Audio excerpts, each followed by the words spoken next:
Moyo wangu unauma, moyo wangu unadunda, roho yangu inauma, kiukweli naumia. Mariamu huna huruma, mimi choma wanichoma, wanichoma. Aba unajua kuimba? Nimeupenda wimbo wako. Asante. Shikamo. Maraba. Za tangu jana? Mshukuru Mungu. Umetoka wapi huku? Tulikwenda mashambani, kwa sasa tunarudi nyumbani. Tuenda kuangalia, unajua tena. Sawa sawa. Haya. Asante. Mariamu, subiri kwanza basi. Mbona kwa na haraka kiasi hicho? Lakini ina maana kwako nishafutika kabisa eti? Mariamu, tunachelewa. Mama, naomba utuache. Tuache kabisa, yani tuache. Tuangalie kama hautuoni. Ni muda wetu sasa. Lakini mke wa mtu huyo. Mariamu, hakika mimi nakupenda kutoka moyoni. Wewe ni mwanamke ambaye siwezi kukusahau katika maisha yangu. Unajua unavyokuwa hivyo, moyo wangu unauma. Mariamu, kikweli mimi naongea kutoka moyoni kwangu. Jamani Choma, mnaongea kitu. Mama, naomba utuache. Tuache kwanza. Choma, tafadhali. Usiniingize lawamani. Huyo si mke wako tena. Mama, mimi sitaki korofi na wewe, wala sitaki ugomvi na wewe. Nipo hapa natetea haki yangu. Natetea mke wangu jamani. Namupenda sana. Mke wa tembo huyo. So mke wa tembo, tafadhali. Tuache. Mariamu, unajua pale moyo unapopenda huwezi kuelewa kitu chochote kabisa katika hii dunia. Na kwa jinsi ninavyokupenda wewe, hakika siwezi kukusahau wala siwezi kukuacha. Hivi unashindwa hata kufikiria, unashindwa kuwa na roho ya imani. Ahadi zote ambazo tuzipanga, mipango yote ambayo tuliotengeneza mimi na wewe, tuwe vipi, tuishi vipi, yaani leo hii unachukulia kawaida, ni mafutika moyoni kwako eti. Jamani, tunachelewa Mariamu, hebu twende bwana. Mama, sitaki ukorofi na wewe. Hivi kwa nini unatufuatilia lakini? Hivi ushawahi kupenda jinsi ulivyo hivi? Ushawahi kupenda? Mbona hivyo? Jamani. Mama, tuache. Nimekwambia huyo ni mke wa tembo, si mkeo tena. Wewe ushamtelekeza. Unaongea naye hapo kama. Sawa. Mama, nikisha sema utuache, basi tuache. Kwa nini unatuangania? Wewe muda wako umeshapita. Wewe, yule ni mke wa mtu. Na mimi yule ni mkwe wangu. Siwezi kumwachia anaongea na wewe. Wewe ni nani kwanza? Mama, sitaki kukuvunjia heshima. Ndio maana tunakwambia kitaratibu. Tuache kabisa. Unaongea naye kama nani? Si mkeo tena. Huyu si mke wangu.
Baba huyo, baba.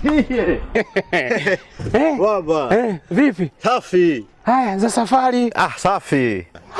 Hadi Kiswahili kimebadilika mwanangu. Unajua huko nimekutana na watu tofauti. Watu wanaongea vibaya. Nilipofika kwa mara ya kwanza nikajua tu mimi lazima nitaongea kama wao. Mwanangu, nimefurahi kurudi mwanangu. Naona. Najua tena. Haya za huko mwanangu. Huko salama, namshukuru Mungu. Nakuona mwanangu kidogo mnenepa. So unajua huko nimefanya kazi ngumu. Ndio maana hata nipo so nimeondoka kidogo mwembamba, lakini nimerudi kidogo nina afya, kazi ngumu. Sasa hata mimi babako umenipenda nimekuwa modo.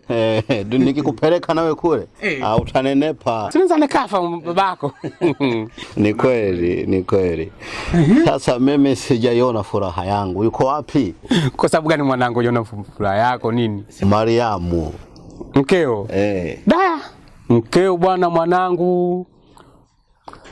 Mimi nakwambia lakini vumilia. Umeelewa? Bwana mkeo ameolewa.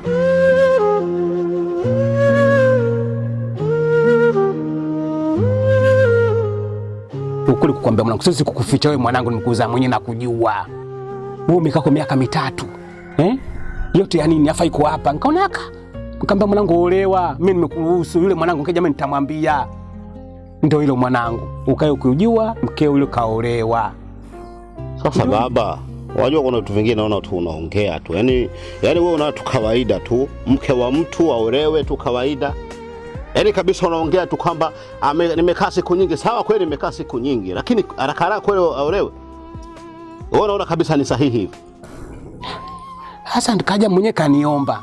Umekaa huko miaka hiyo 3. Sasa yote huyo mtu alikaa jela miaka 3, mtu anakuja kutoka mkeo kutoka anasangia atakutana na mtoto. Baba kweli mimi umenikosea kweli. Kabisa unamruhusu mke wangu mimi aolewe. Ina maana kwani hapa alikuwa anakupana nini sasa? Sasa hapa anakuja ananikoromea. Sasa mimi nifanyeje? Hayo baba, si nini? Nifanyeje? Mwana kaka huko miaka 3 hii. Sasa nikamwambia olewa. Sasa nifanyeje mwanangu? Hiyo baba mimi naona kwanza ameolewa wapi? Atajua mwenyewe. Sasa unasema atajua mwenyewe? Kwanza samahani, naona kama anakupandisha sauti. Na mimi nilikuwa kuangalia kama nikutie mkofi. Unaona ananikoromea kama mtoto wako au unakusema midevu yako kama mchicha. Lakini baba, sawa, tuonge taratibu. Samahani kwa yote. Unajua yule ni wa kwangu peke yangu. Sasa inawezekana vipi aolewe? Kwa nini yeye aolewe? Ina maana hata wewe umeshindwa kuvumilia mimi nirudi. Naangalia usinipande kichwani. Nitakulapa unajua kali. Mimi natoka hapa naenda kumtafuta popote alipoolewa. Umtafute, usimtafute utajua mwenyewe. Mimi uko tena siingilii. Yeye kashaolewa. Sawa, mimi naenda kumtafuta. Yule ni wa kwangu. Yule ni wa kwangu peke yangu. Sasa kwa nini aolewe? Baba wewe unaruhusu kabisa. Sasa wewe ni baba wewe. Baba yangu. Mimi sio babako. Wewe ni baba yangu. Wewe nimesema wewe sio baba yangu. Wewe ni baba. Watu sasa hivi wajeuri. Au kwa sababu mwili kama kifua chako kama tongwa, unajua mwenye baunsa. Angalia wewe, siku kingia kwenye mikono yangu, nitakupa enzi zangu mimi nimestaafu jeshi. Wewe huko ulikwenda kuangalia utaumia, huko ulikwenda kama mkuharibu huko. Mimi hapa nitakuharibu, nitakuvuruga. Mimi mwenyewe nishadata, maisha nishadata. Wewe unichanganye, mke wangu hapa nichanganye. Hala, pumbavu wewe. Hadi mwanangu leo tumeshindwa kwenda shamba kwa uvivu wetu kuja kukaa kwenye miti. Hamna mwanangu. Mwanangu sasa hivi najisikia mvivu sana. Si unajua sasa hivi nashinda sana bondeni kule mazoezi nini. Kwa hiyo nifanya nachoka sana ndugu yangu. Alafu kichekishia mwanangu mimi ni masuala ya kilimo basi tu ndugu yangu. Basi tu. Huko mpira huo mwanangu utatoboa sasa hivi ndio hivyo imeshakuwa kupata mfadhili ni mtihani. Bora mara mimi ukomee kwenye kilimo. Wewe jidanganye tu hivyo. Sikiza nikwambie. Mimi kutoboa kwenye mpira lazima nitoboe. Huko mimi nipo kwa ajili ya kujitengeneza tu. Ndio maana unaona nashinda sana kule mabondeni, nakimbia, nafanya nini. Lakini hapa mimi sio muda mrefu naingia zangu mjini. Usijua kashangaa mimi nimesajiliwa kwenye timu kubwa huko naanza. Nilikuwa nayo. Nitakukataa mwanangu. Kwa hiyo tunafanyaje sasa? Bwana.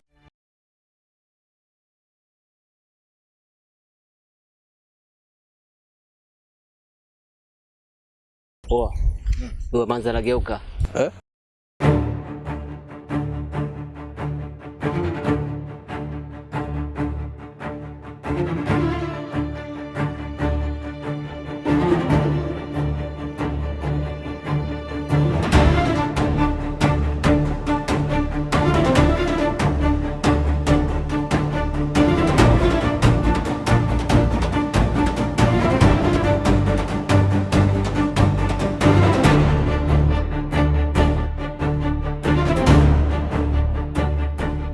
Wewe vipi? Unaingia ndani kwa mtu kama nguruwe pole eh?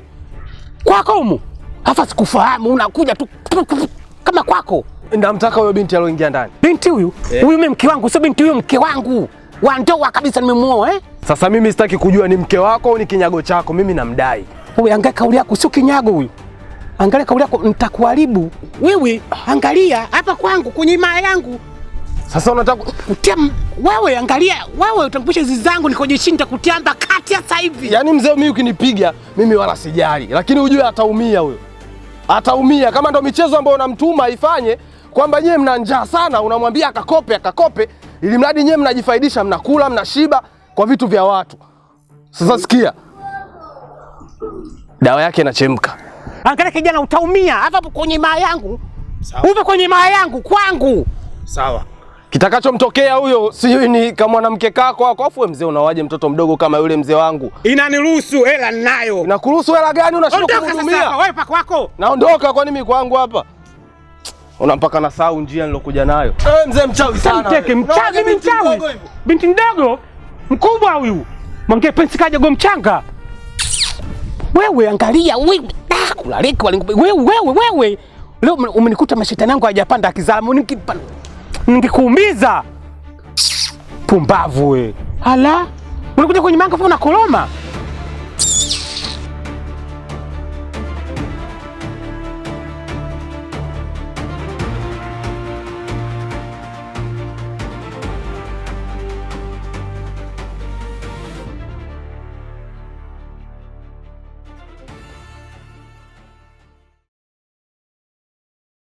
Kondo mpenzi wangu, mimi najua jinsi gani ninapojisikia, lakini tungefanya kama swala la ndoa, kwa sababu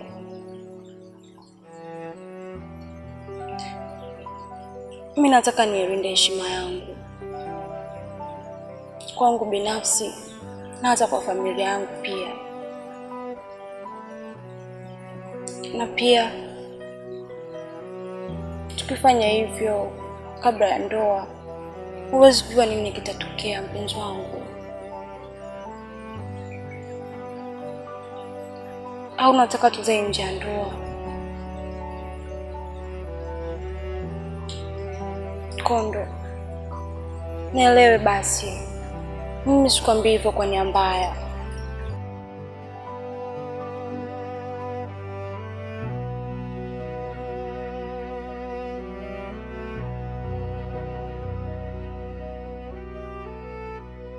Doto, mimi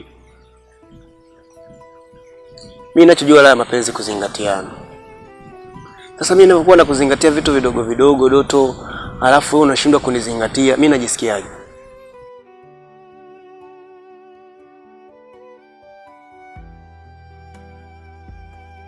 Unajua tupo kwenye mapenzi kwa muda mrefu, lakini mimi naona unanikwepa kwepa tu. Useme hivyo mpenzi wangu. Najua unanizingatia, lakini kuna vitu nataka tuvipate kwanza. Kondo, tulifanya ile la harusi. Hatuwezi tukafanya hivyo wakati hatujaoana. Najua unanipenda, hata mimi pia nakupenda sana, lakini usiharakishe hivyo. Una maneno mazuri ya kumshawishi mtu. Haya, hamna shida kabisa. Ngoja niwahi sehemu, tuongea siku nyingine.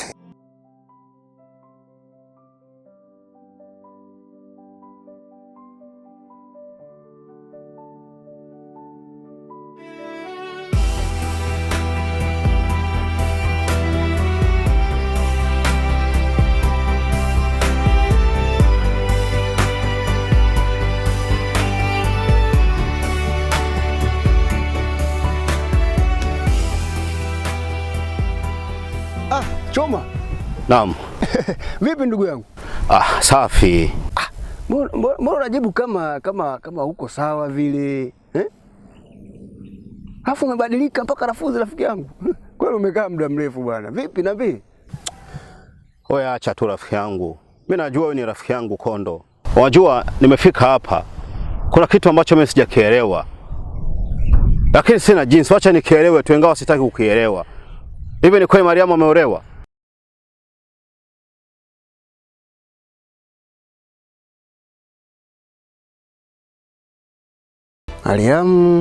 Mariamu kaolewa. Mariamu kaolewa. Sasa kwa nini aolewe lakini jamani? Kwa nini aolewe mke wangu? Hivi kwa nini wanawezesha mke wangu? Yaani mke wangu ambaye nampenda, yeye ndo wa kwangu katika maisha yangu. Kwa nini wanamwozesha lakini? Mimi inaniuma. Baba amefika naye ameniambia hivyo hivyo. Na wewe tena kumbe unathibitisha ni kweli kaolewa. Sasa mimi nitaishi vipi bila yeye? Mimi nampenda Mariam, kweli mimi nampenda, lakini sio kitu hicho ambacho ukifanya. Anashindwa kuwa na uvumilivu. Kwani ameolewa wapi? Yaani ulikotoka huko hii njia hii, nyumba ya kwanza ya pili, Mariam kaolewa pale pale. Sasa huko utabidi unipeleke bwana. Kwa nini aolewe hivi hivi? Kitu kimoja ambacho inabidi mimi nikujulishe sasa hivi. Nimetoka hapa kwa sababu ya Mariamu. Nimepambana kule, nimefanya kazi nyingi kwa sababu ya Mariamu. Nimefanya kazi nyingi ambazo zimesababisha mimi nikipita wanasema mimi nanuka kibeberu. Kwa sababu gani? Ule mkojo ambao ulikuwa na ubana, ulikuwa unapita katika mfumo wa jasho. Jasho zikitoka inanukia harufu ya mikojo. Ndio maana kaitwa kibeberu. Kwa sababu moja tu.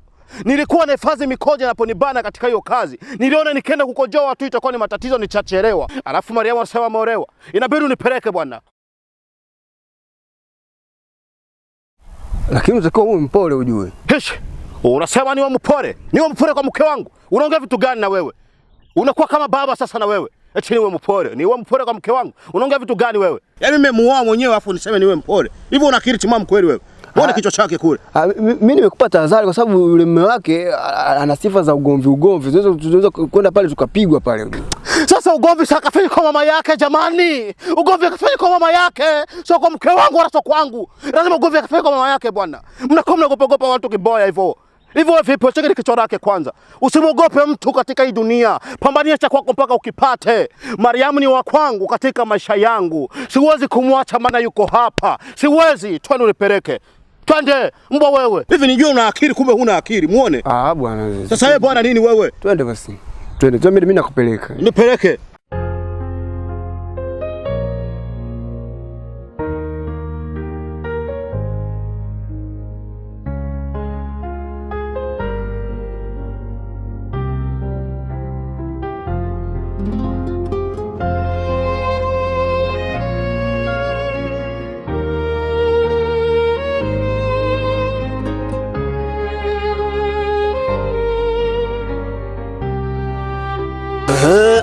Ni hapa. Ni hapa. Basi ngoja wewe. Acha haraka zako, nenda wapi kuvamia mji wa watu hivyo bwana Choma? Wewe unaingia kicha kwa watu hivyo? Mimi ndio maana nimekwambia muda ule. Masaa kunaweza huko hapo dakika za mwisho unakuja kunidhalilisha hapa, sitaki swala kupigwa mimi. Unaingia kuingia. Hivyo una akili timamu kweli wewe? Sasa jamani, mimi sinaenda kwa mke wangu lakini. Unaenda kwa mke wako unapajua hapa? Mimi nimekuleta hapa ndio ni kwa mke wako, lakini enzi hizo sasa hivi kashaolewa. Nimekuleta hapa kwa sababu ulikuwa rafiki yangu. Sentali wewe. Kwa nini unanziwe lakini? Sio kama nakuzuia, mimi nakutakia mema Choma. Unaenda kupigwa huko. Mimi nipigwe? Huwezi kuvamia mji wa watu bwana. Unaona huyu hapa. Acha mambo yake pumba pale. Unajua rafiki yangu. Utapasuliwa hapa mimi dakika za mwisho tutakimbia, mimi nitakimbia niondoke. Sasa ndio basi bora uondoke kama unataka kuondoka. Sasa kuondoka na kuachaje wewe bwana? Wewe ndio rafiki yangu, siwezi nikakuacha bwana. Na usitaki kuondoka huko. Kuvamia mji wa watu. Yaani unaweza kuvamia mji wa watu ukapigwa na bado ukafungwa, mimi nakwambia. Waacha kuongea vitu vya kipumbavu. Hivi una matatizo gani lakini umerogwa wewe? Wewe ni mwehu. Mimi nimerogwa. Ndio umerogwa. Mungu nifuate mke wangu. Mara unaniambia mimi nimerogwa. Umerogwa ndio umechanganyikiwa wewe. Kwa wewe jina lako la Choma unafikiri unaenda popote yani kwa sababu unaitwa Choma, si ndio? Kama anakuja mwachaje wenyewe. Sasa huyo hapo. Wewe subiri nimfuate. Hivi wewe kwani unaniziwia lakini mimi naenda kwa mke wangu? Kwani unaniziwia? Kumbe wewe hujui. Na kwa yani wewe hujui. Huwezi yani sikiliza, unaweza kuvamia hivi mji wa mtu na akakupiga bado kesi ikawa ya kwako. Ya mimi nipigwe.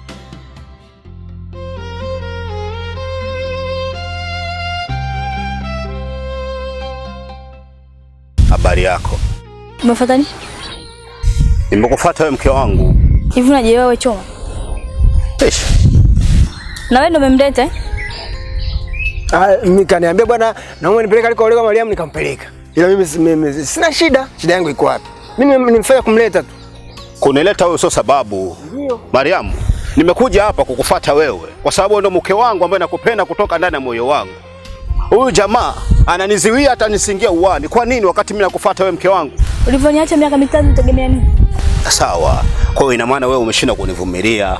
Kama mume wako nimeenda kukutafuta kwa sababu yako. Nimeenda kupambana huko kwa sababu yako. Ina maana umeshinda kuvumilia, eti? Miaka mitatu nikuvumilia.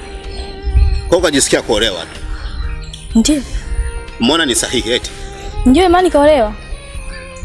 Hivi unamsikia huyu? Hivi unamuelewa vizuri kabisa huyu? Yaani kiresi kabisa unakubali kuolewa. Hivi unaona ni sawa kabisa? Ni sawa ndo bani kaolewa. Hivi unielewe. Kwa hiyo ina maana katika moyo wako sipo eti? Haupo ndio. Usiseme kauli hiyo lakini. Nimekwambia mimi sio mwanamke wako Choma, unanielewa? Kwa vipi wewe usiwe mke wangu? Kwa nini usiwe mke wangu? Na iwe mwanzo na mwisho kuja hapa. Hivi wewe mbona umekuwa na moyo mgumu kiasi hicho?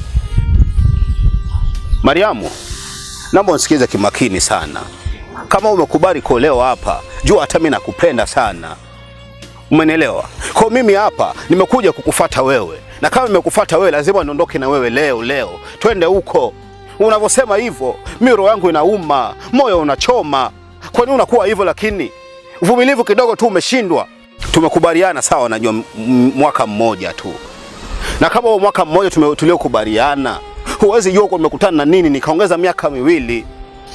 Nimekuja nimejipanga kwa kila kitu. Ndio maana nimejiamini nimekuja hapa.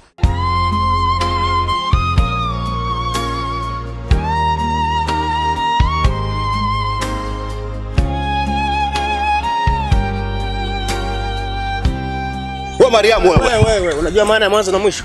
Mwanzo na mwisho ndo nini wewe naye? Utapigwa huko. Sasa mimi nipigwa kwa mke wangu wewe. Sasa simjua watu huo. Huyu mwenyewe anaongea maneno yake hapa mimi sielewi. Nashindwa hata kuongea vizuri. Kwa sababu gani mimi simuelewi? Ni tofauti na jinsi nilivyomuacha. Kabadilika kabisa. Alafu unasema mimi siingie. Kwa hiyo unajiamini?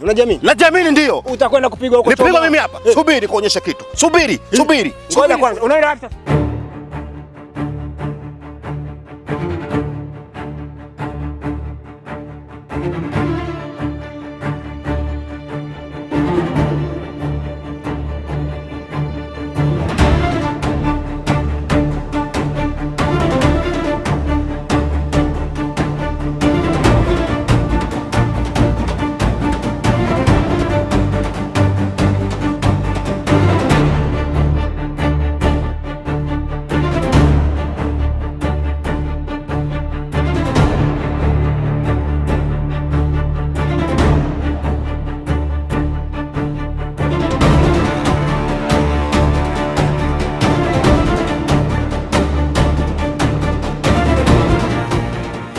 Mangu.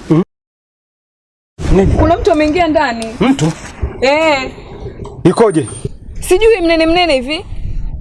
Ha? Mnene?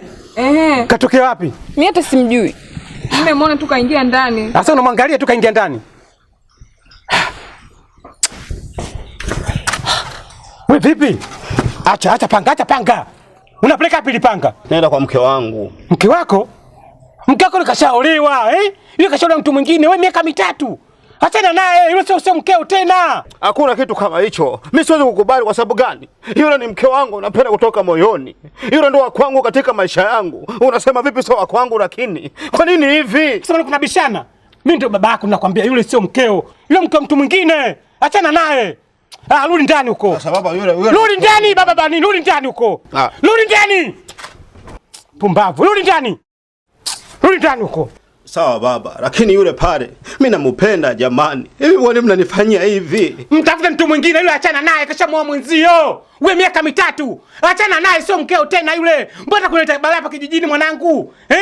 Mbona hivi? Achana naye, sahau kabisa. Sawa, nimekuelewa. Umeelewa mwanangu? Nimekuelewa. Yule sio mkeo.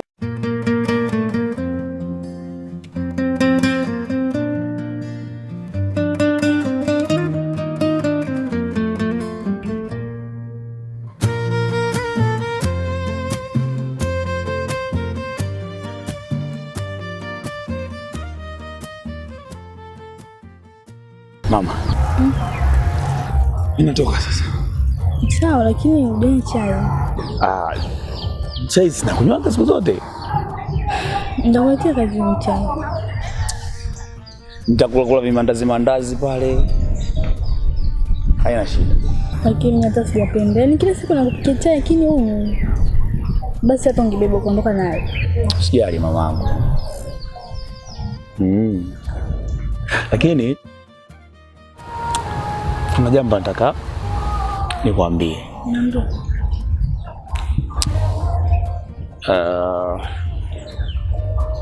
Au nikirudi. Kwanza nidokeze mara kidogo. Sio kitu kikubwa sana, cha kawaida. Inanusu mimi? Inatusu sasa. Mimi na wewe. Basi sawa, hamna shida. Sijali, acha niwahi. Wewe tu nakupenda pia.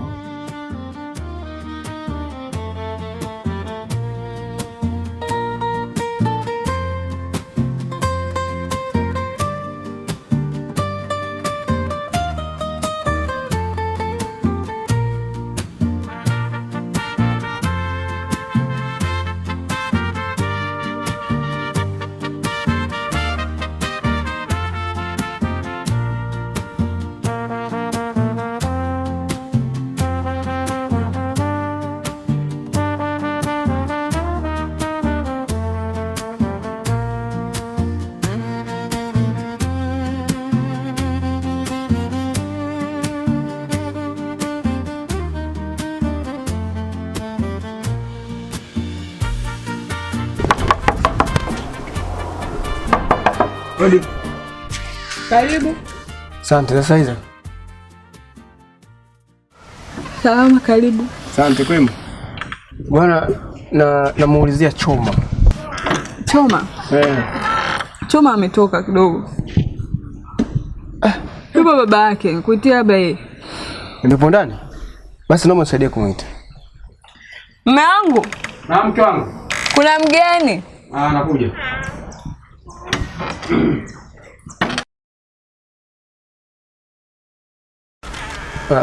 Mzee, shikamoo. Marhaba za asubuhi. Salama. Kwema? Kwema, vipi hali? Salama. Samahani, namuulizia Choma. Wewe ndio rafiki yake Choma? Ndio mimi hapa. Choma hapa itakutoka na panga nikamnyang'anya. Sasa Choma ameanza lini kushika mapanga tena jamani? Mbona wewe si ndio ambapo unataka wewe haya? Wewe si ndio mpeleka kule? Aliniomba nimpeleke kwa Mariamu, nikampeleka kule alikoolewa. Sasa kwa kenda kafanya fujo mwezio. Kafanya fujo. Hivyo kule kichwa chako kina akili wewe? Lakini mzee wangu mimi nilifanya tu kwa wema. Aliniomba bwana, naomba nipeleke sema mpaka akaolewa Mariamu, mimi nikampeleka. Shida yangu nini? Hivi wewe mwangalie vile ulivisimama kama mchongoma, ndevu kama nduru za sukari. Hivyo kule kichwa kina akili wewe hichi? Uje sikiliza. Sitaki ufuatane na Choma, sitaki. Atakuharibia, unaweza kupotea. Umeelewa? Achana naye. Sio haya kama uko shule ndio nakwambia. Sio ndo wewe. Sio haya unasoma hapo shule. Ondoka, nisikuone hapa. Mbona ugomvi? Nishakwambia toka, sitaki ndo kufuatana na Choma, sitaki. Macho kabundi, ondoka. Sasa masuala bundi wapi na wapi mzee huyu? Ndio nishakwambia ondoka sasa. Mimi nishakwambia bundi. Utafanyaje wakati kwangu? Ondoka. Mimi aliniomba nimpeleke. Naomba nini nakwambia? Mume wangu. Mbavu wewe. Unataka kuniharibia siku sasa asubuhi. Kweli amekosea sana, ila achana naye asubuhi asikuharibie mood. Mbangu wangu naye siku moja kidogo zimu. Nani ningekupuka nzangu ya jeshi. Sasa na mwaresti. Watakuja kuumize vijana hao. Mimi niko vizuri hivi. Angalia kitu kifanya hivi kitisha tu hivi naua.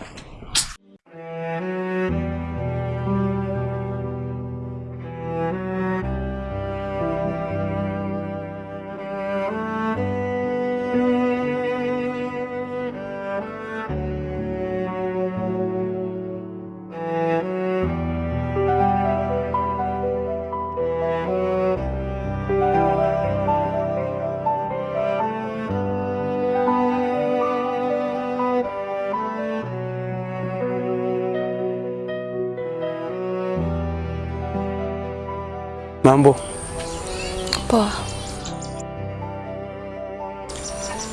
Mbona umechelewa hivyo? lakini sio sana. Nimechelewa lakini sio sana. Mimi nimekuita Kondo kwa sababu nimekuona tu ulikuwa kimya. Ulikuwa kimya tangia ile siku pale. Alafu nilikuwa nimekukumbuka sana. Na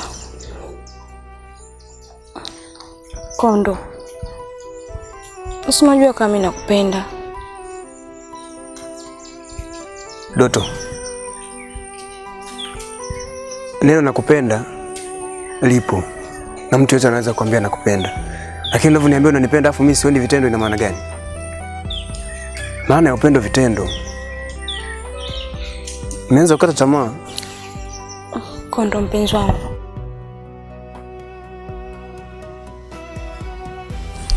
mimi nipo tayari kufanya unachotaka.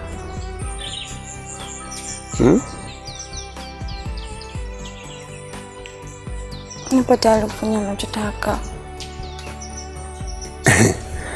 Yaani unamaanisha kwamba umekubali kile nilichokuambia? Nimekubali. Sasa Doto, wewe ulichelewa wapi? Hayo ndo mapenzi sasa. Unajua laya ushindi gori. Ndio maana nakupenda mwenzio. Sio kama nilikaa kimya makusudi. Nitaka haya mambo yakae sawa yani. Lakini Kondo, unajua mila za hapa kijijini. Tunatakiwa tuolewe tukiwa tuna usichana wetu. Na unalijua hilo Kondo. Mimi mbona najirinda na kujitunza kwa sababu yako? Nataka nilinde heshima yangu na familia yangu pia. Kondo, lakini unaangalia tu upande wako. Niangalie na mimi. Nitaonekanaje hapa kijijini? Vipi nikipata mimba?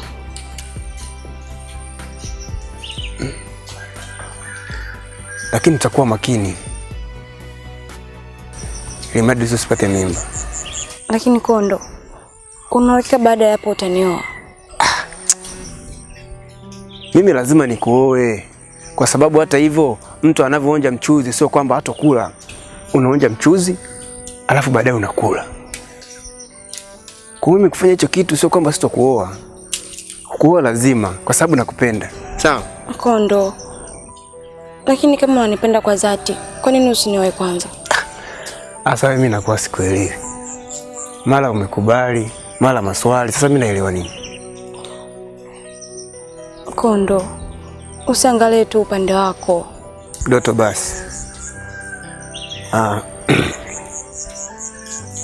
Mimi nakupenda kutoka moyoni. Sawa? Na nishalizia kwamba kwa vyovyote kwa lolote nitakuwa na wewe. Tusifike mbali. Mimi nimekubali utaratibu ufuatwe. Hamna shida. Umekubali? Ndio. Asante. Au utafanya kama Choma? Utanioa alafu utaondoka. Unajua Choma anapitia changamoto sasa hivi. Yaani kitendo cha kumwacha mke wake kijijini na kuondoka kwenda kutafuta sio maisha. Amerudi ni anaha. Mimi sitaki kuoa ujue. Hata siku moja. Siwezi yaani kisha kuoa kama nikubeba na kubeba tunaondoka wote. Choma anahangaika. Mariamu anamuuliza kila siku. Mimi nakuachaje kwa mfano? Yeye aliteleza na mimi nimejifunza kupitia kwake. Siwezi nikarudia. Unajua Choma ni rafiki yangu. Analia. Mimi siwezi nikakuacha bwana.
Nilikuwa nakusubiri unitue.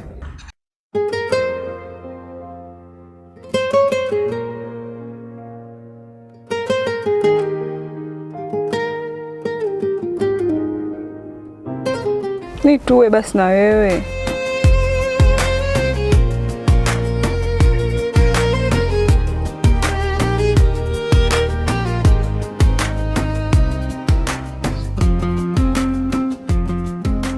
Yaani hapo tu ndo nakupenda mwanangu.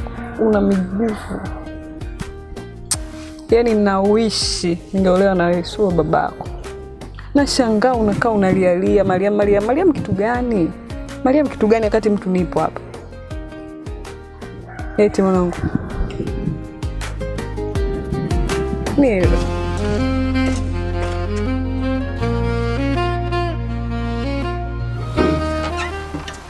Mwanangu. Ndio mke wangu. Zamida. Safi za kisimani. Nzuri. Mwanangu yuko? Yule pale. Mwanangu.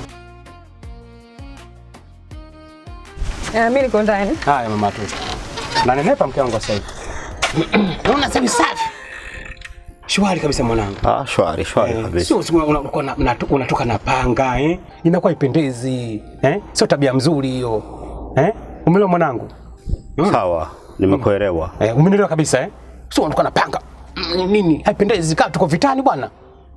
Tadi no. Nakumbuka jeshini, unajua Kiingereza jeshini. Unajua enzi tumesoma jeshini bwana, enzi Nyerere kutupisha vibaya. Ndio hivyo mwanangu. Usijali, umekumbuka kidogo enzi tuko shule. Darasa 7 mkoloni. Si unajua wenyewe. Sawa. Hamna shida, nimekuelewa sana. Usigombane na wana kijiji hapa kwa kuona wewe mbaya. Unasema, "Mtoto mzee chako, mgovi kama nini jeuri sio nini?" Inakuwa ipendezi. Hapa kijiji utakuone mtu mwema. Hichi kijiji unajua tena mimi naheshimika hapa. Na hizo mvi ni vistafu tu mimi nikaja hapa kijijini nyumbani, nitulie na familia yangu. Umenielewa mwanangu Hamna shida, nimekuelewa sana. Nika lugha chako mwanangu, haina shida. Utajijua. Mwanangu na nitajijua nini sasa mwanangu? Sawa. Nimekuelewa. Haya baadaye baba. Haya kidume hicho. Haya.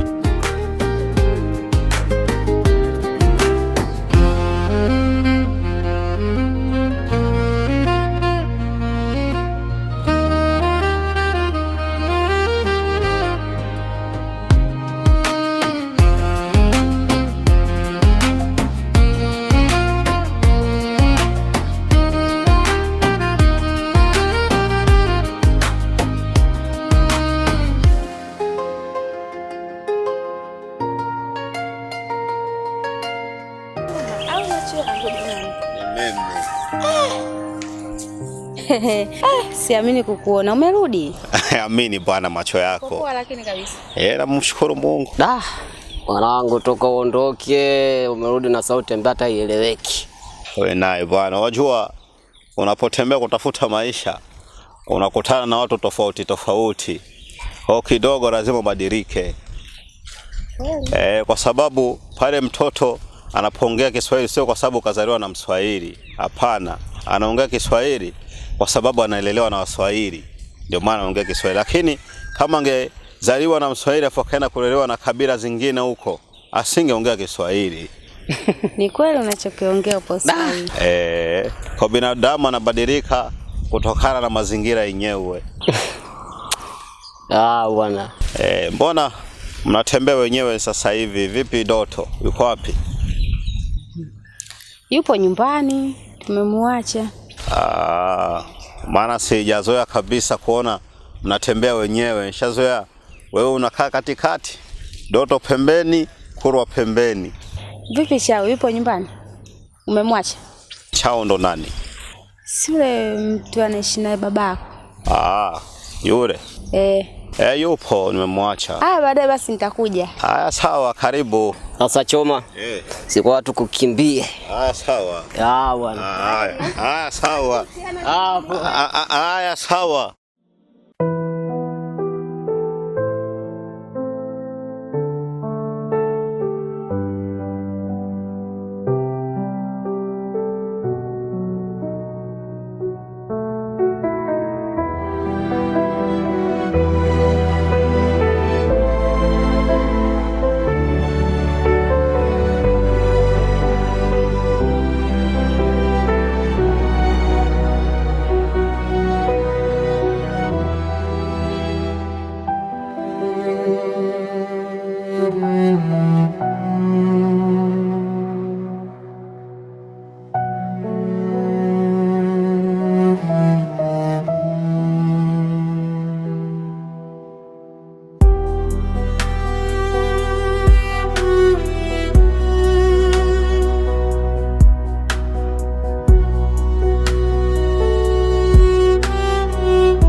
genge lilipopendeza.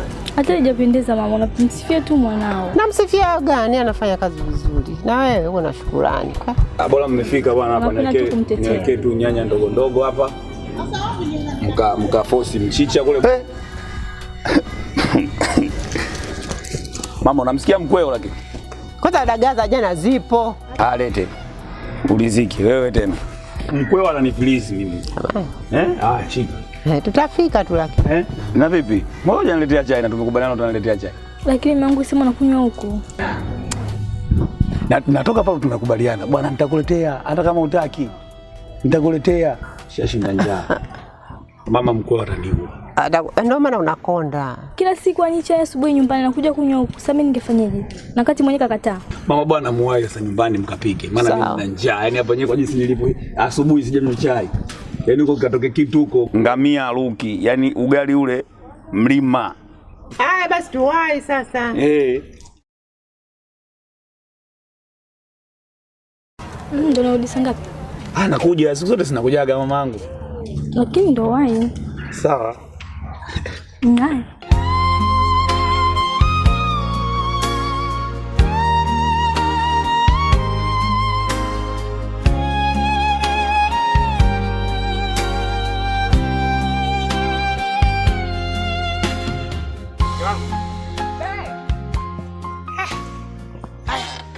Mbona hai saizi mchana huu wapi tena?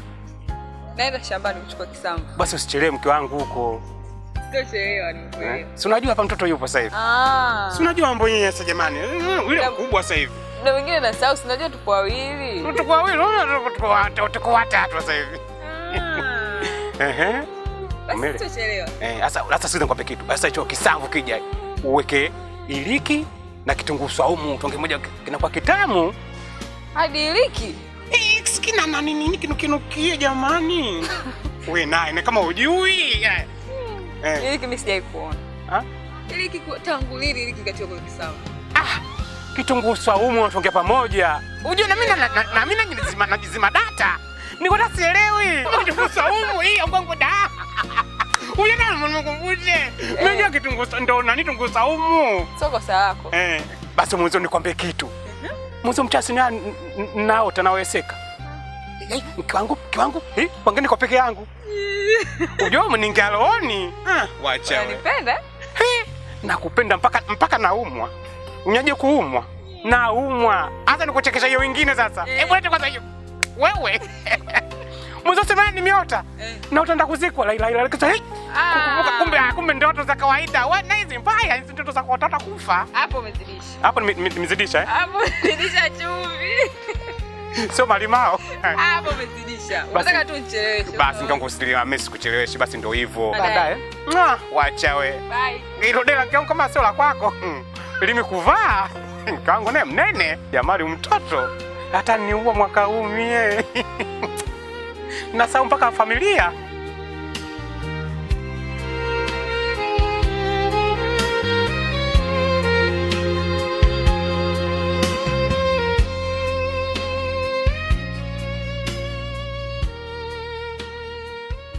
Baba. Naam.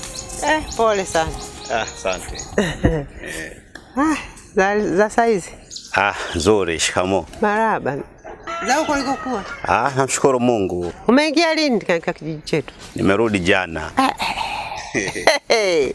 Lakini nyinyi vijana mtahangaika na maisha huko, lakini hapa ndo mtakuja. Lazima mrudi kwenye kijiji chenu. Ni kweli. Si nyumbani. Naona mwanao ameamua kumwoa mke wangu. Sasa nadhani baba tungefanyaje? Ilibidi iwe hivyo. Kwa sababu binti alishaonja kuwa na ndoa, sasa kukaa hivi si unaona angeharibikiwa. Tukaona bora tumstiri kwa kumuozesha mwanangu. Kwa hiyo wewe umemzaa mwanao kwa sababu kustiri wake za watu eti? Sio hivyo baba. Sasa jamani, Uislamu unasemaje jamani? Ukiona Muislamu mwenzio ana shida basi msaidie. Ni hivyo tu baba. Lakini sawa, sina la kusema. Na mimi nashukuru, ndio hivyo maisha ndio haya ndugu yangu. Wote nyewe ndugu, wote nyewe wanangu. Hiyo yote bado haina shida hata kama kamuoa. Haya baba.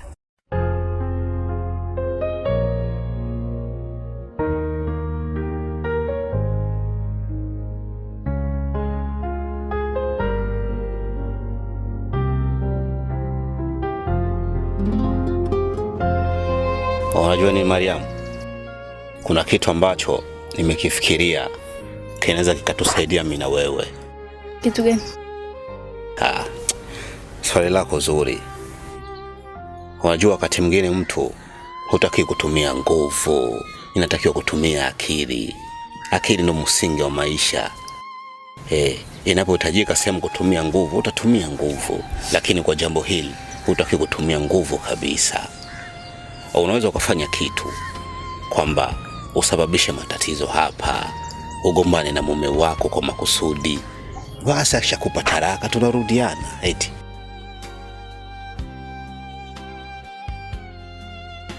Hivi unajielewa? Alafu akishanipa talaka, sasa unarudi kwangu. Siwezi kuwa na wewe tena Choma. Nampenda mume wangu sasa na maisha yangu na familia yangu. Mariam, unajua mimi nakushangaa bana. Hichi ni kitu ambacho kinaweza kutusaidia mimi na wewe. Au katika moyo wako sina nafasi tena eti? Ningekuhitaji ningekusubiri miaka yoyote. Lakini nimeshaolewa. Kwa hiyo ungefanya mambo yako na mimi nifanye mambo yangu. Yaani kumbe unaweza kumpenda mtu ukapambana kwa sababu yake, alafu yanaona kawaida tu. Yaani unaongea kawaida tu, jinsi gani unavyojisikia wewe. Kwamba miaka 3 umemwacha mtu unampenda peke yake? Sawa, nimekaa miaka 3, lakini yote ni kwa sababu yangu na wewe pia. Hivi unafikiria kama ningekuja mwaka mmoja, ningekuja sina kitu, hivi unafikiri tungefanya nini sasa? Mariamu, usipende kutumia hasira yako kumuumiza mtu. Vitu vingine vitakiwi hasira. Nikukumbuka tu ni vitu gani ambavyo tulivyopanga mimi na wewe. Basi angalia jinsi gani nilivyokuwa nakupenda. Basi na mpaka sasa hivi bado nakupenda.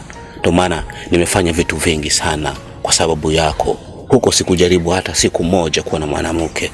Yote kwa sababu yako. Jaribu basi hata kufikiria na hilo. Nishakwambia siwezi kuwa na wewe tena Choma.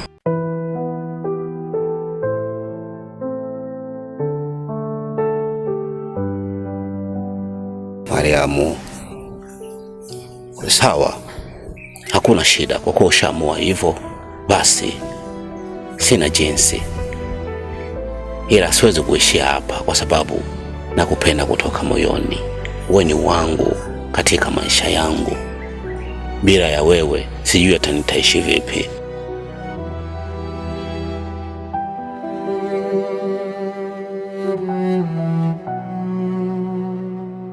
Naomba tena ulifikirie. Nakupenda sana Mariamu. Sitaki, sikupendi tena. Sawa, hamuna shida.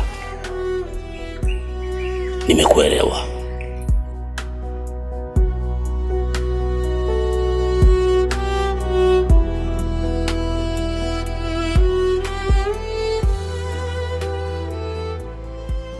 Niambie kijana. Vipi mzee? Safi, vipi hali? Safi. Kwema kabisa. Kwema, shikamoo. Marahaba, za nyumbani? Tunamshukuru Mwenyezi Mungu bwana anasaidia. Ndio, familia? Wote wazima. Wako safi kabisa. Waheri bila afya. Kabisa. Nashukuru kama wako wazima, nashukuru. Ndio mzee wangu. Tupo kwenye mzunguko kidogo. Ndio. Na mimi nafika nyumbani hapo kidogo nikapate chamchama. Chochote kitu. Basi sawa. Nashukuru sana. Mimi na haya, tupo. Nashukuru sana. Ngoni kwacha uelekee kwa riziki. Asante.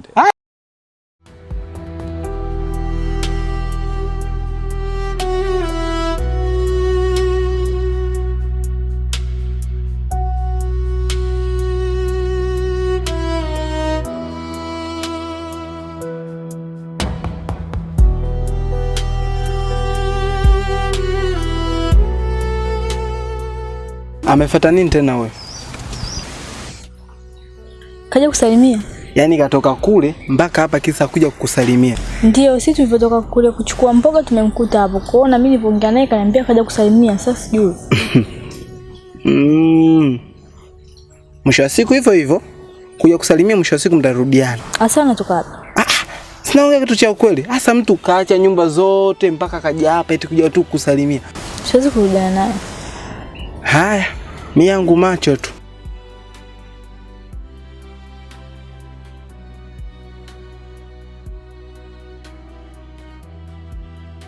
Mengo niende nikae.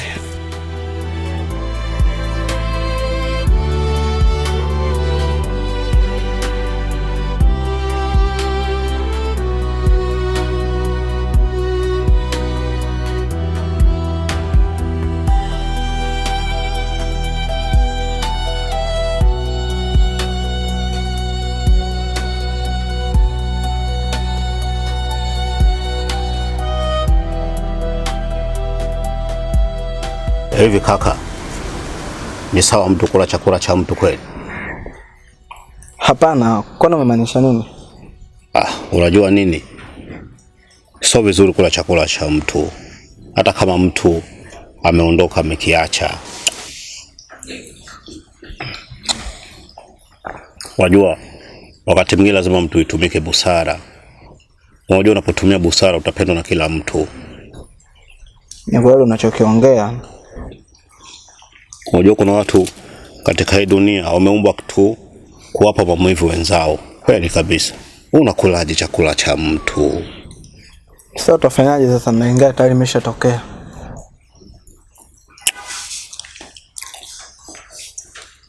Kumbuka wewe ni mke wa mtu sasa. Ni kweli mama, lakini hamna tatizo.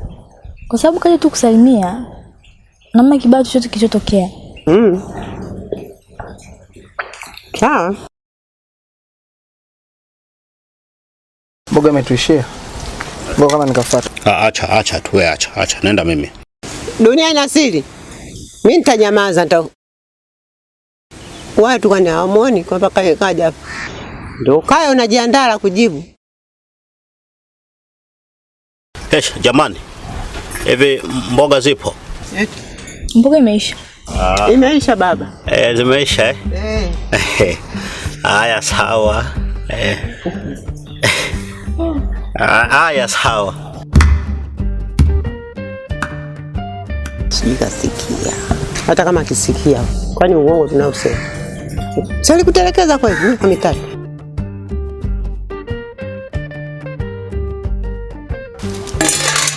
Mboga hamna tena? Mboga imeisha kule. Imeisha. Na ule mchuzi sasa? Nimewaachia kule na wenyewe malizie ugali, maana na wenyewe walikuwa wamemaliza mboga. Na wenyewe nimeongezea huko watakula. Salama. Hai. Namuona sasa. Anaondoka hata bila kuaga. Mpaka anafuata mboga mpaka jikoni kama baba mwenye nyumba. Mimi sikubaliana naye. Mama nishaachana naye. Nakuja hapa sio kwamba tumekuja kudiana, kaja tu kusalimia mama. Itakuletea mushkili sana. Akija kujua mmeo kwamba alikuja hapa huyo na mambo yake hayo. Kulaga basi, mbona unaacha na kula? Sio mimi nimesema ndio uache kula. Kula mwanangu. Mboga umesema imeisha jioni. Uwai gengeni. Kwenda kuchukua.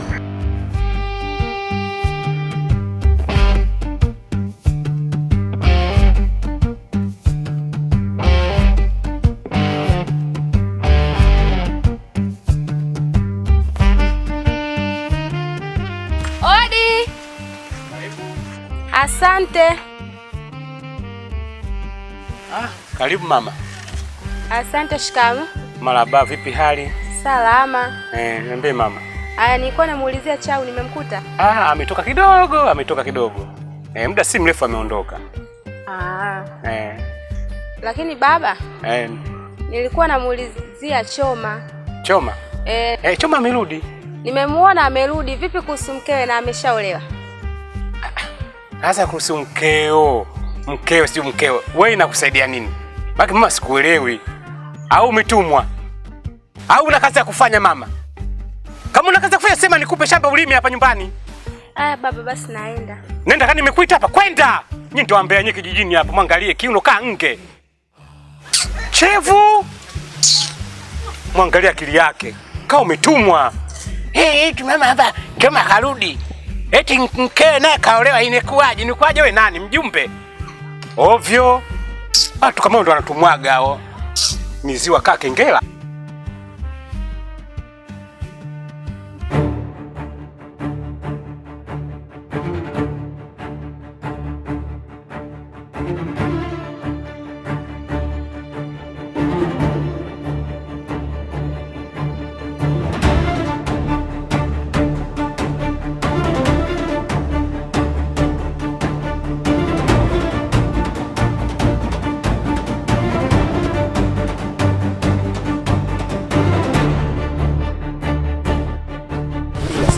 mimi sitakufuata, si ndio? Niache bana. Leo tunaondoka wote. Wewe unafanya nini sasa wewe? Hivi una akili sawa wewe? Kwani wewe vipi? Wewe vipi? Mbona unaingilia mambo ya wanaume? Kungulia ndio nini wewe? Haujaumia? Kesh, yaani mtu unamkaba mtoto wa watu wewe. Hivi una akili timamu wewe? Wasikia babu. Haya kuhusu. Wewe ungepita na zako. Wewe sikia, twende. Wewe, unajua nitakumamata makofi wewe. Hivi unanijua vizuri wewe? Nitakupiga mjinga wewe. Unajua nimetoka wapi wewe? Na maskini kibao wewe. Nimezulumiwa mke afu unapandisha mashetani. Wasikia babu, usinitambie mimi mwenyewe poa tu. Wewe vipi wewe? Hapo usiniite babu. Mimi ni babu wewe. Wewe mzee, wewe kwani ujioni wewe kijana lakini mzee. Wewe mzee. Mdogo umekuwa. Oya wewe. Nitakupasua wewe. Hivi unanijua vizuri wewe? Ngoja nikuonyeshe. Unaniita mimi babu. Yaani mimi usinitishe. Huu mwili tu. Yaani mimi unifanye chochote. Mwili eh? Ngoja nikuonyeshe sasa. Nikumamate makofi nikupasue ukashitaki kwenu sasa. Muone. Basi tufanye umeshinda mwanangu. Tufanye umeshinda. Ila nitakuonyesha. Na wewe tutakutana tu. Usimutishie wewe. Eti unamutisha, mtakutana wapi wewe? Nitakuwa bodyguard sasa hivi. Nishavurugwa na maisha. Unanijua mimi wewe? Pumbavu wewe.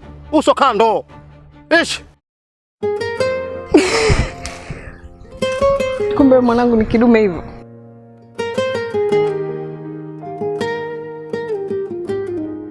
Nibebe basi. Unajua una nguvu sana.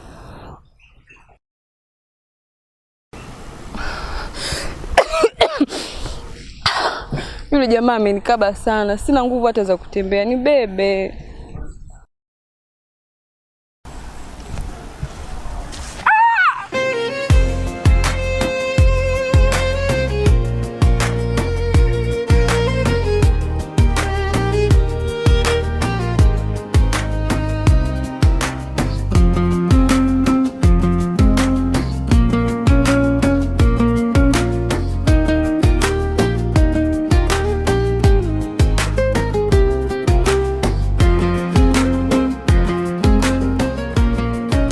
Huko. Yone unaniumiza. Kumbe unalomba hivyo.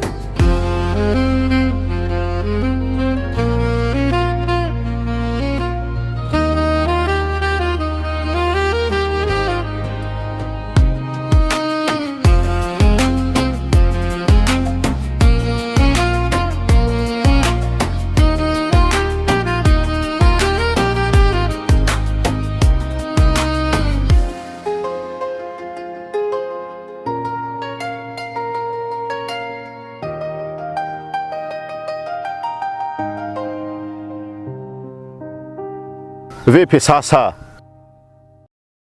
Watu wapitana kama hivyo. Nini sasa? Choma. Baba yako mimi ni kama baba yangu. Nikimuuzi baba yako sasa nimemuuzi baba yangu. Mzee wako ameuzika sana kitendo cha mimi kupeleka alikoolewa Mariamu. Ameuzika mno. Yaani kwa hiyo ina maana mzee wewe amekutukana, si ndio? Hajapenda hata kidogo. Amenikaripia sana. Nusu tupigane na kwambia. Na mzee. Aya nikipigana na wazee nani watakao nishauri mimi? Hivyo mzee ana matatizo gani lakini? Wewe umefanya kosa gani? Kunipeleka kwa kipenzi changu. Nampenda kutoka moyoni jamani. Anakufanyia hivi kweli? Kweli huyu mzee kweli amekukosea sana. Amekukosea kweli. Neta ana matatizo sana ya akili huyu mzee. Kwa sababu gani? Yeye kwa nini akasirike kunipeleka kwa mpenzi wangu? Kwa nini akasirike? Nakwambia hadi matusi. Naambia wewe na miguu yako kama fito. Kweli mimi jamani miguu. Ila kweli miguu yako sio kama fito. Ila tusameane kwa sababu gani unajua? Ule mzee toka mke wake amekufa akili zake zimeruka. Alafu mtu kishafikia utu uzima, wengine akili zao zinakuwa kama za watoto. Au usiseme hivyo bwana. Kweli sasa wewe kunipeleka kwa mke wangu umefanya makosa gani? Kwani alikuwa anamtaka? Kwa nini akasirika? Basi tusameane rafiki yangu. Naomba umsamehe tu. Nishakusamehe. Hata hivyo siwezi nikalumbana na mzee. Si unajua tena? Ila ilikuwa vita. Nakwambia ilikuwa vita. Mzee akanaongea yule. Yule silamjua yule mzee yule ajifanya mkali. Sasa kule umetoka kufanya nini sasa? Kule bwana. Nenda kunya. Wewe nawe unabadilika rafiki yangu. Maisha yote mtakunywa kwenye mapori. Ndio maana watoto wa kila embe matumbo yanawauma kwa sababu ya embe zinakuwa kutokana na vinyesi vyenu. Basi bwana, yaishi bwana. Mambo yasiwe mengi mpaka nani ujaze watu bwana. Bwana sasa man. Sasa vitu vingine basi bwana mnabadilika. Mbadilishe maisha yenu. Mimi nishaacha hivyo kuwa huko, nimefanya kazi nyingi. Si kufanya kitu kama cha kunywa kwenye mapori. Mpaka upige sauti ujaze watu. Basi. Basi fresh ndugu yangu. Sawa. Mambo yasiwe mengi. Haya sawa. Nitakupigia simu tuongea vizuri. Wewe mimi sina simu, utanipigia simu wapi wewe? Miaka 3.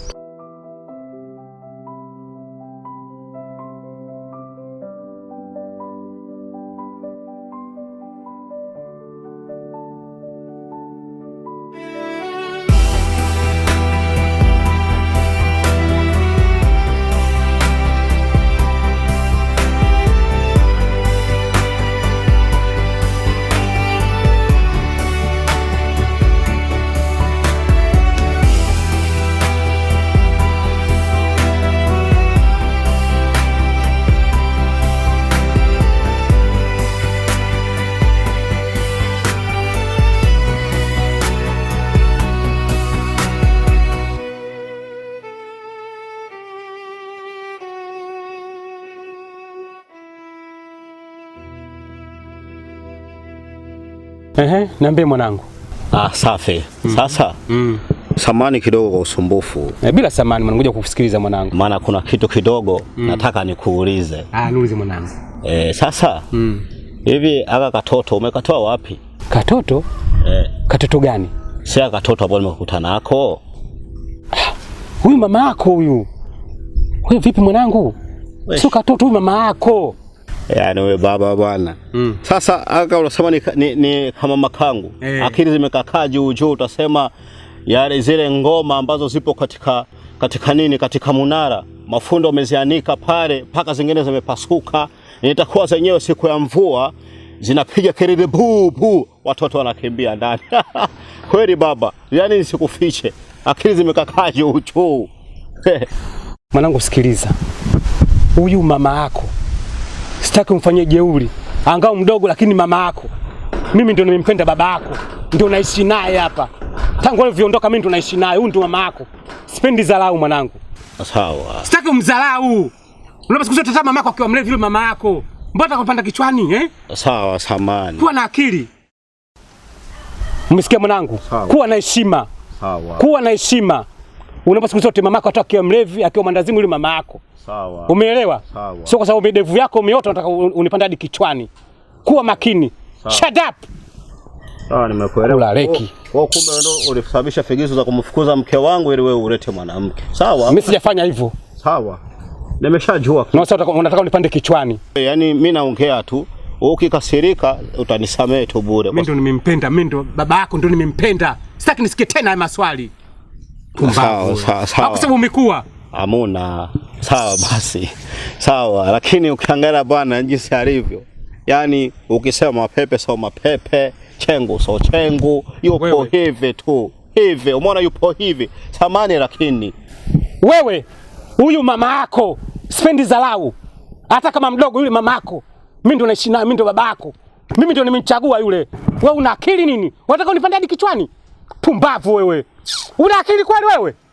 Unataka unipande mimi kichwani? Mimi baba yako mzazi. Ulivyotoka mimi ndo nimemuoa yule. Basi baba, usikasirike. Kuwa na adabu. Sawa. Pumbavu wewe. Sawa. Mwangalie vile.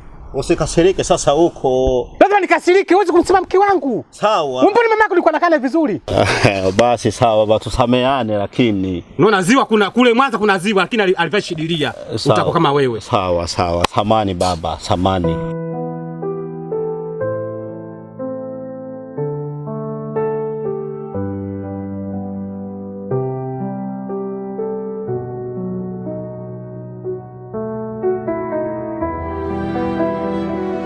Chanzo macho yangu yalikuona wewe, kingine moyo wangu ulikupenda wewe, na kama sio macho ningekuonaje, na kama sio moyo ningekupendaje.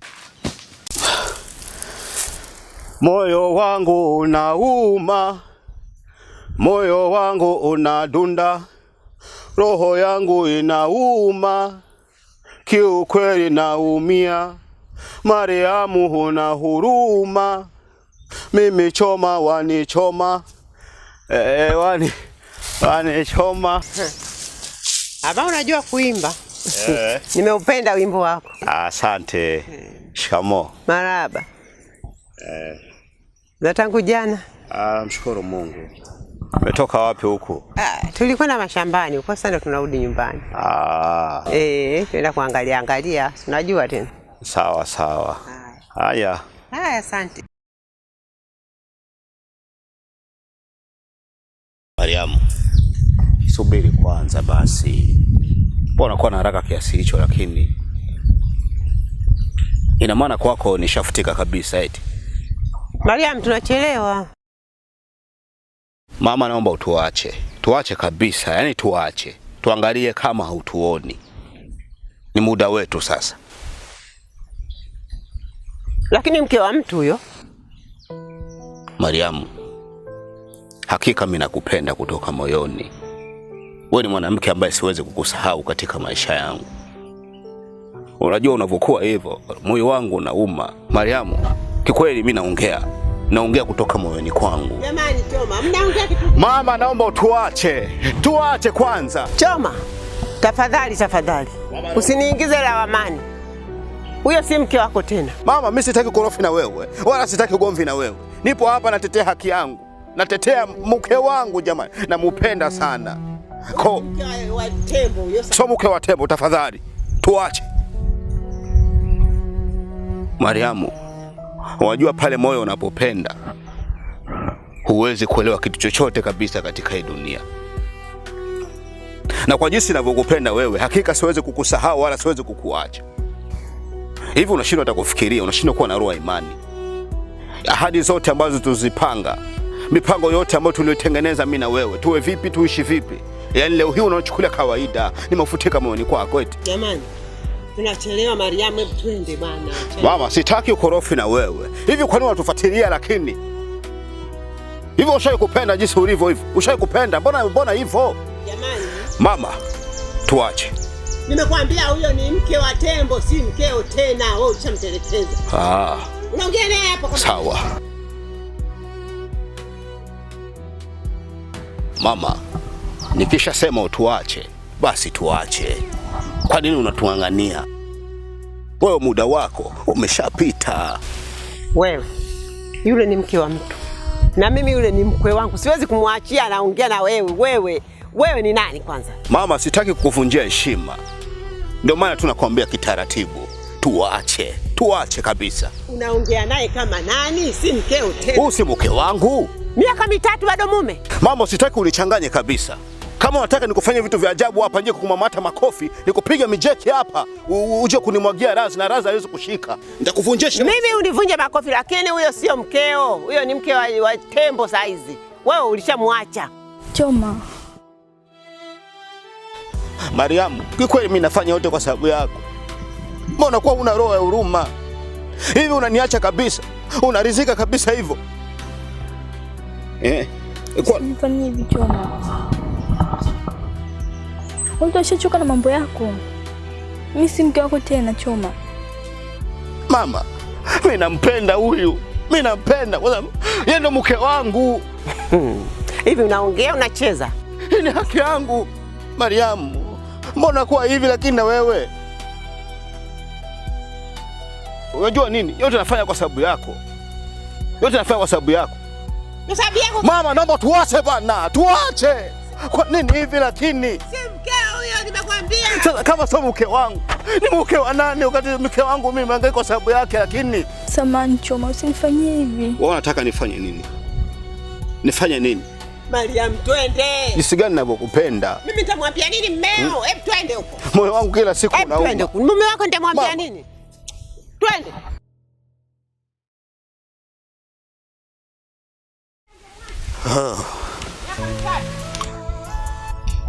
Wajua mapenzi haya. Naonekana mjinga eti mimi. Hivi ninakuwa kama mpumbavu. kweli nimekosea hivi eti mfanya ujinga mimi kweli?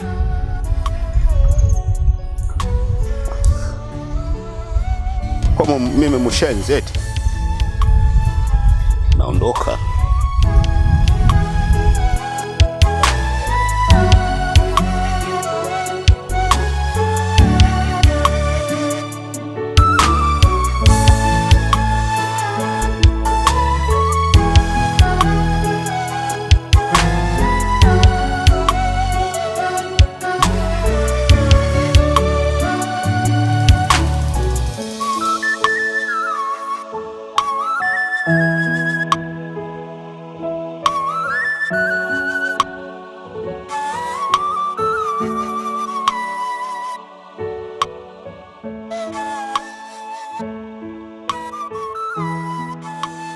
Tembo bwana, umepambana kwa muda mrefu na matunda nayaona kama hivi.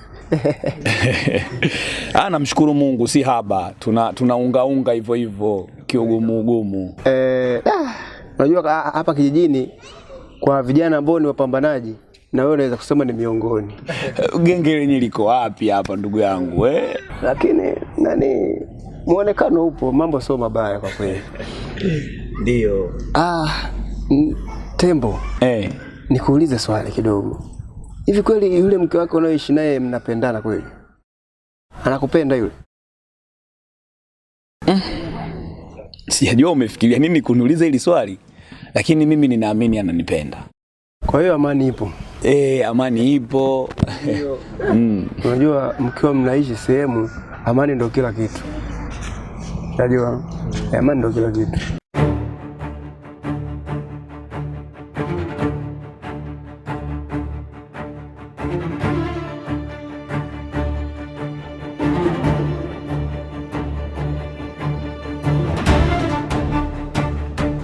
Mama.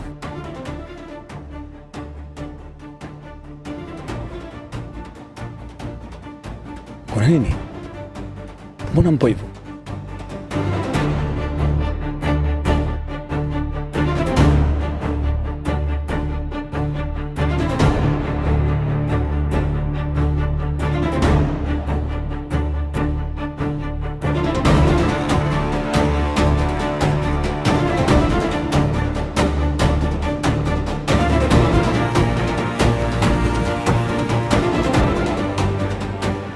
Lakini tamani nijue nini kinachowasumbua. Kwa nini mmekuja mko hivi?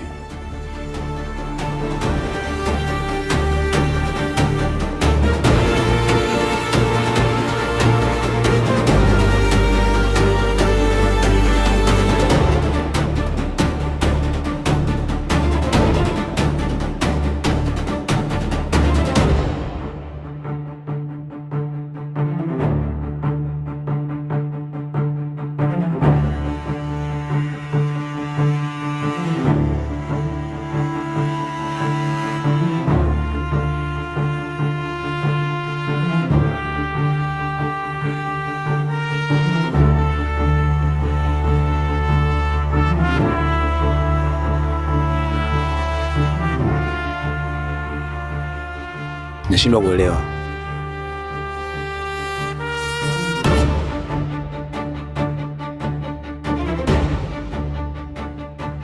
Nashindwa kuelewa Choma, yaani kwa nini Choma?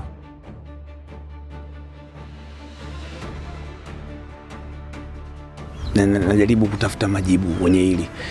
Unajua mama, umeniambia kitu ambacho siwezi kukipokea vizuri. Hawezi Choma akaja kukudhihaki alafu nikafurahia.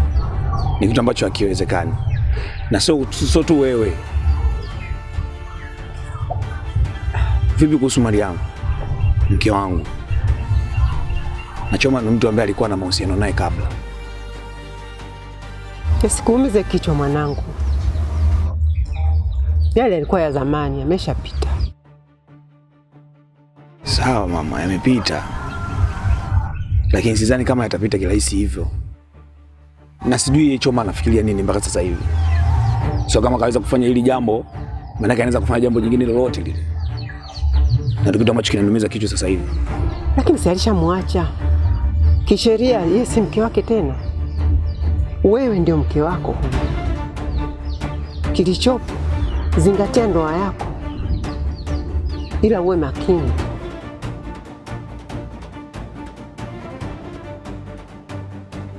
Eti Maria, nisikia mmeo anaongea. Ndio nimemsikia, lakini mama mimi sipo naye. Tushatengana muda. Na sasa hivi nampenda mume wangu. Si unasikia? Hana mahusiano naye tena.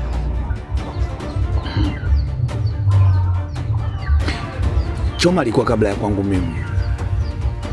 Sijui alikuwa na maisha gani kabla ya kwangu mimi. Na pia inawezekana akawa na nguvu kuliko mimi. Siogopi. Sina wasiwasi. Lakini Waswahili wanakwambia wasiwasi ndio akili. Huwezi ukaishi kwa kujiamini sana.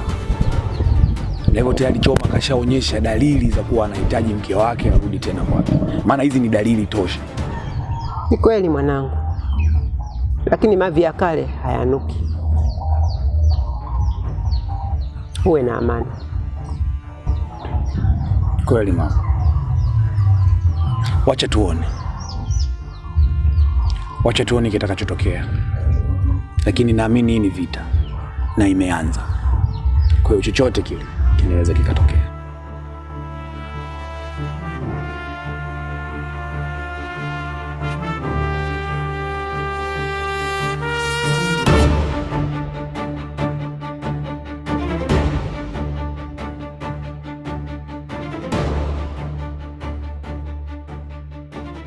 Mariam, usije ukamsaliti mwanangu. Hapana mama. Mapenzi yanaua. Nimpenda mume wangu mama, siwezi kumsaliti. Ninachokusihi usahau kabisa habari za Choma.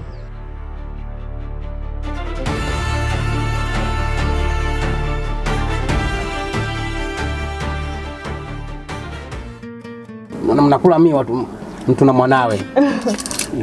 Hivyo mitamu. Ni mitamu sana. Nzuri sana huo. Yaani safari hii mume wangu iwe mingi zaidi ya hii. Kulima yenyewe mlimo wavivu.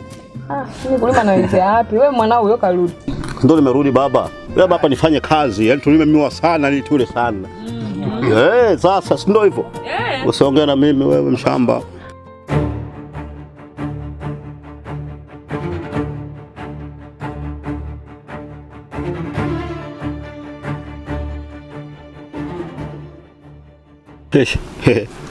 Yaani mtu ana shida mwenyewe, alafu mimi ndo nimfuate.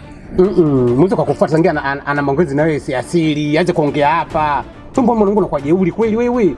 Sasa baba, siku zote mwenye shida sio unamfuata mtu. Yeye ana shida mimi ndo nimfuate. Hivi ana akili kweli? Sasa nyinyi maneno ya faragha ndio maana kwambia nakuomba mkaongee kule. Haizi kuongea hapa. Yaani kila siku tunakuwa watumwa, tunakuwa watumwa. Mtu mwenye shida ndo anafuata mtu. Mimi tendo nimfuate mtu. Huyu mwana sasa hivi tangu ulika kama kalanduka. Kama mjeuri. Na hiyo wanafunzi yake ya kigeni. Wewe acha. Tuache kwenda kuongea na mwenzie. Mdogo wangu wewe. Sheda. Alola.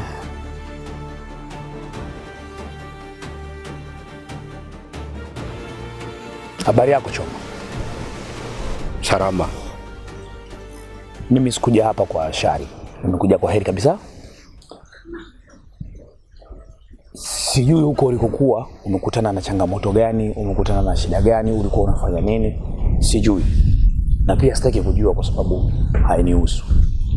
Lakini nilikuwa naomba kitu kimoja tu kutoka kwako. Ukae mbali na familia yangu. Kwa sababu kuna mambo ambayo nayasikia hayanipendezi. Na sisi ni vijana. Tusije tukafikia stage tukashindwa kuombana hata maji ya kunywa. Kwa nimekuja kwako ni kuombe kistaarabu kabisa. Na kuomba kakaangu. Na kuomba ndugu yangu, ukae mbali na familia yangu. Mimi leo kwenda kufuata familia yako kule umekasirika sana. Vipi sasa umemchukua mke wangu? Na mimi nifanyeje?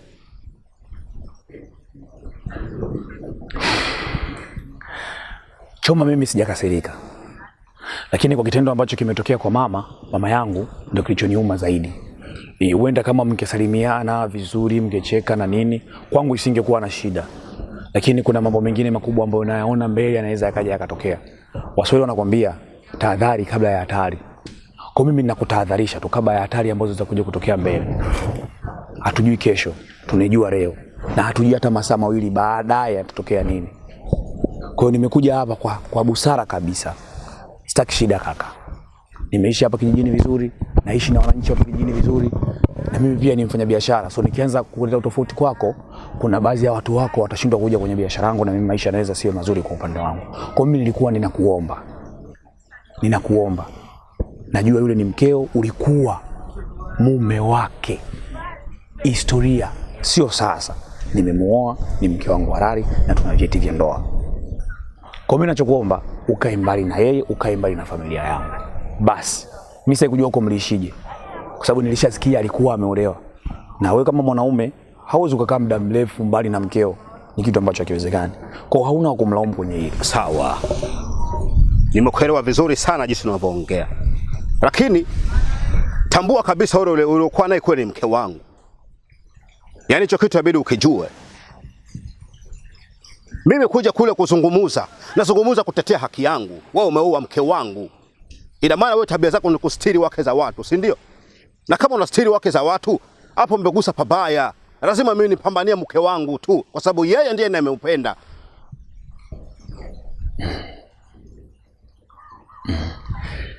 Yaani bado hujaelewa. Ni kwamba kwa kipindi chote hiko ambacho kilikuwepo alikuwa anahitaji kupata mtu mstiri.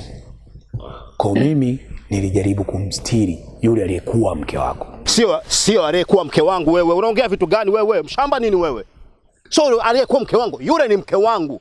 Yule ndio wangu katika maisha yangu. Unasema alikuwa mke wangu. Unaongea unajiachia mwenyewe. Wewe vipi wewe? Bora utumia akili unapozungumza.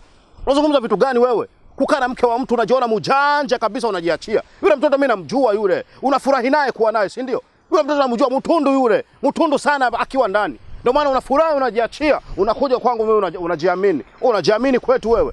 Wewe vipi wewe? Tumia akili wakati mwingine. Unaoa mke wa mtu, lazima uwe msarabu unapokuja kwake. Nini wewe? Hish.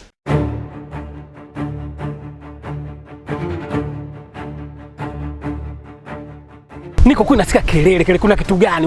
Mnakorobiana eh? Si huyu eti kabisa anakuja hapa eti nimefuata kwao isina msumbua mke wake nasumbua familia yake. Mimi nasumbua familia yake unatetea cha kwangu. Yule anaumwa ni mke wangu. Afu anakuja eti anajiachia anavimba. Eti kwetu eti nasumbua familia yake anakuja kunikanya. Unanikanya mimi wewe? Unanikanya? Hapa ni kwetu na yule ni mke wangu. Wangu yule, wangu. Namupenda sana yule ni wa kwangu. Unaoa wake za watu nani? Huyu vipi huyu? Baba, mimi nilikuwepo. Acha niwaache. Ila kaka, zingatia nilichokuambia. Nenda mwana kwenda usinitishe wewe. Muone kule. Wewe. Wafina kuogopa. Wewe mwanangu. Wewe akili hamna. Uweze kwenda kusema kwa miaka mitatu Mimi ndo nimruhusu amuoe. Hata kwa miaka mitatu. Yule ana tatizo, yule ana shida. Yule ana nguvu na wewe ndio akili una mwanangu mkichwa hamna kitu. Uweze kuondoka hapa kama mwanamke miaka mitatu Umekuwa kuna kitu mu. Wewe akili una mwanangu. Wewe ndio makosa. Uweze kumwacha mwanamke hapa miaka mitatu. Unakaa kwa miaka mitatu Kuna kitu gani umefanya huko? Mwache amuoe. Wewe ndio mwenye makosa. Yule ana makosa kijana wa watu. Usimuonee vile. Angalia. Usisumbue familia yake, usisumbue ndugu zake. Unakuwa unafanya fujo. Kitu gani unafanya? Unasikia mapanga. Mambo gani hayo? Una familia yake unasumbua. Si una nini unaenda kunafanya fujo kwao? Wewe. Mwanangu tumeangalia. Utapotea kijijini hapa. Mimi kama sikufuati polisi ujue. Tumia akili humu. Pumbavu wewe.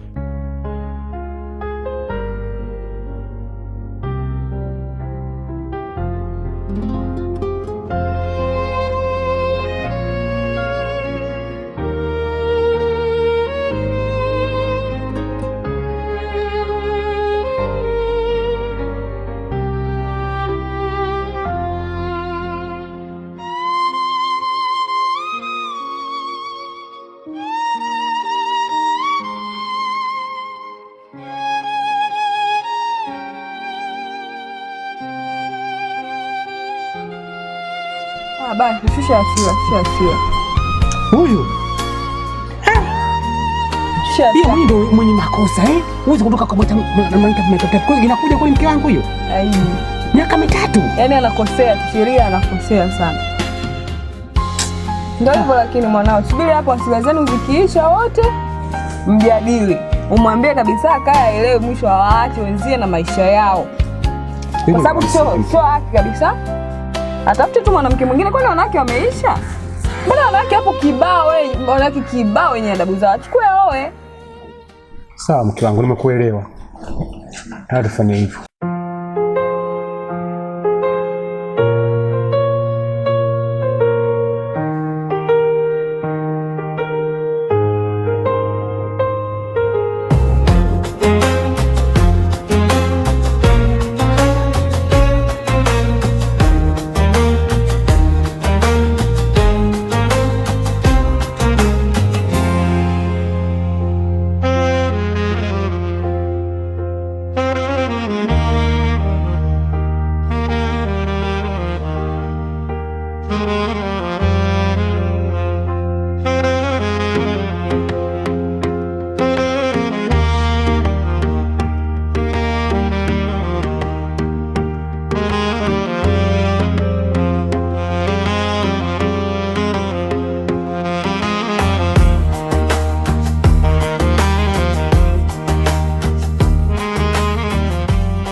Yani jinsi ninavyokupenda.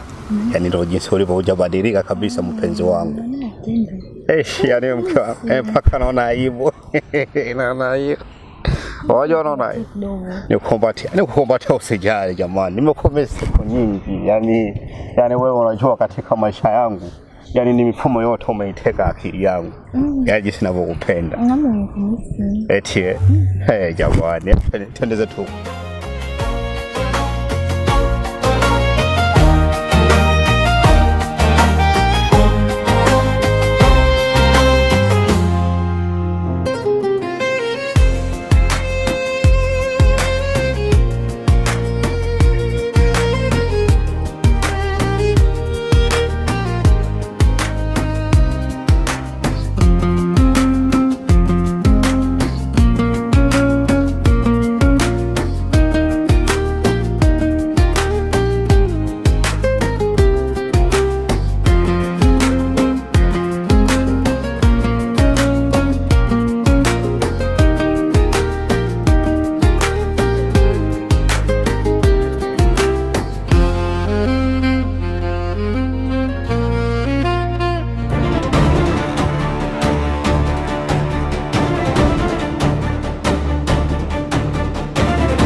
Samahani kwa usumbufu. Samahani kwa yote yaliyotokea. Yote kwa sababu gani? Moyo ukipenda na kuwa hakuna jinsi, litabaki tunavumilia moyoni.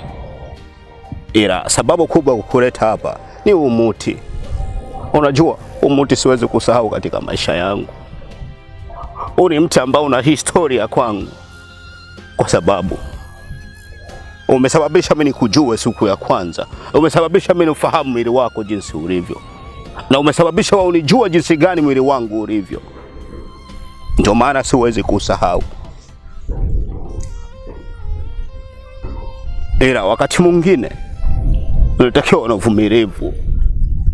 Umeshindwa kunivumilia hata kidogo tu. Hivi labda ungenivumilia ingekuwaje? Lakini hata kidogo tu unashindwa kuwa na uvumilivu. Kunisubiri mimi, kunisubiri. Sawa, tumediana mwaka mmoja, nimeenda kukaa huko miaka 3. Hujui kwamba huko nimekutwa na nini? Unashindwa hata kufikiria hivyo, unashindwa kuwa na huruma. Lakini sawa, tulikuwa tunataka mawasiliano mimi na wewe. Yote sawa, ulichofanya kwa kweli ni sahihi. Hata pia kwa Mungu pia ni sahihi, kwa sababu usingeweza kuvumilia siku zote hizi. Lakini uwezekano wa uvumilivu wewe unao. Kwa nini ulishindwa kuvumilia? Lakini ina maana zile ahadi zote ambazo tuahidiana mimi na wewe ulishindwa kuzikumbuka. Mungu anampenda mtu mvumilivu. Ndoa sio kitu kidogo, ndoa ni kitu kikubwa. Wewe hujui. Unaendekeza hisia kuliko ndoa. Unaendekeza mapenzi kuliko vumilivu, kumvumilia mume wako aliyosafiri kwa sababu yako. Nimeenda huko, nimefanya makazi makubwa, makazi mengi. Yote kwa sababu yako tu wewe. Ila roho itaniuma sana pale pesa ambayo nitafuta kwa sababu yako. Kwa sababu malengo yangu mimi na wewe naenda kutumia na mwanamke mwingine. Itaniuma sana, nakwambia. Itaniuma. Nitafanyaje? Sina jinsi. Wacha tu iwe hivyo kama jinsi wewe ulivyoamua. Ila yote sina zaidi la kusema zaidi kwamba kusema ni mipango ya Mungu. Kama ungekuwa wa kwangu, ungekuwa wa kwangu tu. Ila kwa kuwa sawa kwangu tena, hakuna jinsi. Wacha iwe kama jinsi ilivyokuwa. Ila kukupenda sintosahau kukupenda. Nitakupenda sana mpaka kufa kwangu. Siwezi kukusahau. Siwezi kabisa.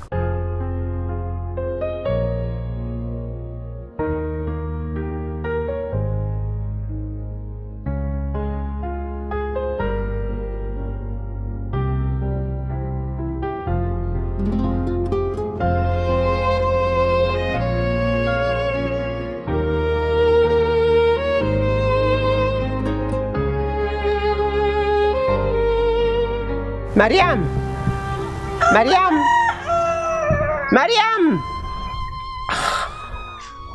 Sakaenda wapi huyu?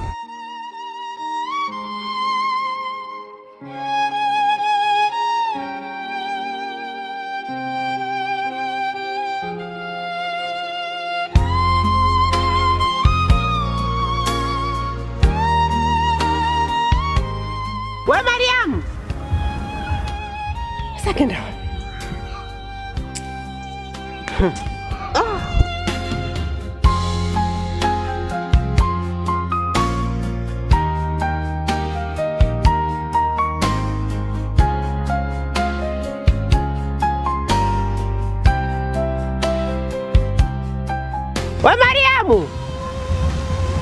Mariamu! Uko wapi jamani? Ila kama ushanisahau na utanisahau sawa tu. Hakuna tabu. Ila nakufundisha kitu. Mume wako akisafiri, mvumilie. Hata ikiwa miaka 5, wewe mvumilie tu. Utapata fadhila kwa Mwenyezi Mungu ya uvumilivu. Ishi kwa kujitambua. Angalau atangekuta una mtoto. Huna hata mtoto. Umeharakia nini kuolewa na mwanaume mwingine? Ukitoka hapa, nenda nyumbani. Waambie samahani, sintokusumbua tena. Na mimi nakwambia leo hii samahani, sintokusumbua tena. Japo nitabaki naumia, sina jinsi. Unaweza kuondoka.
kila siku nakwambia mimi nipo. Yaani kama ukijihisi upo upweke, unataka mtu akukusaidia kutoa mawazo, mimi nipo. Usikae kila siku na mwazaza mwanamke mmoja.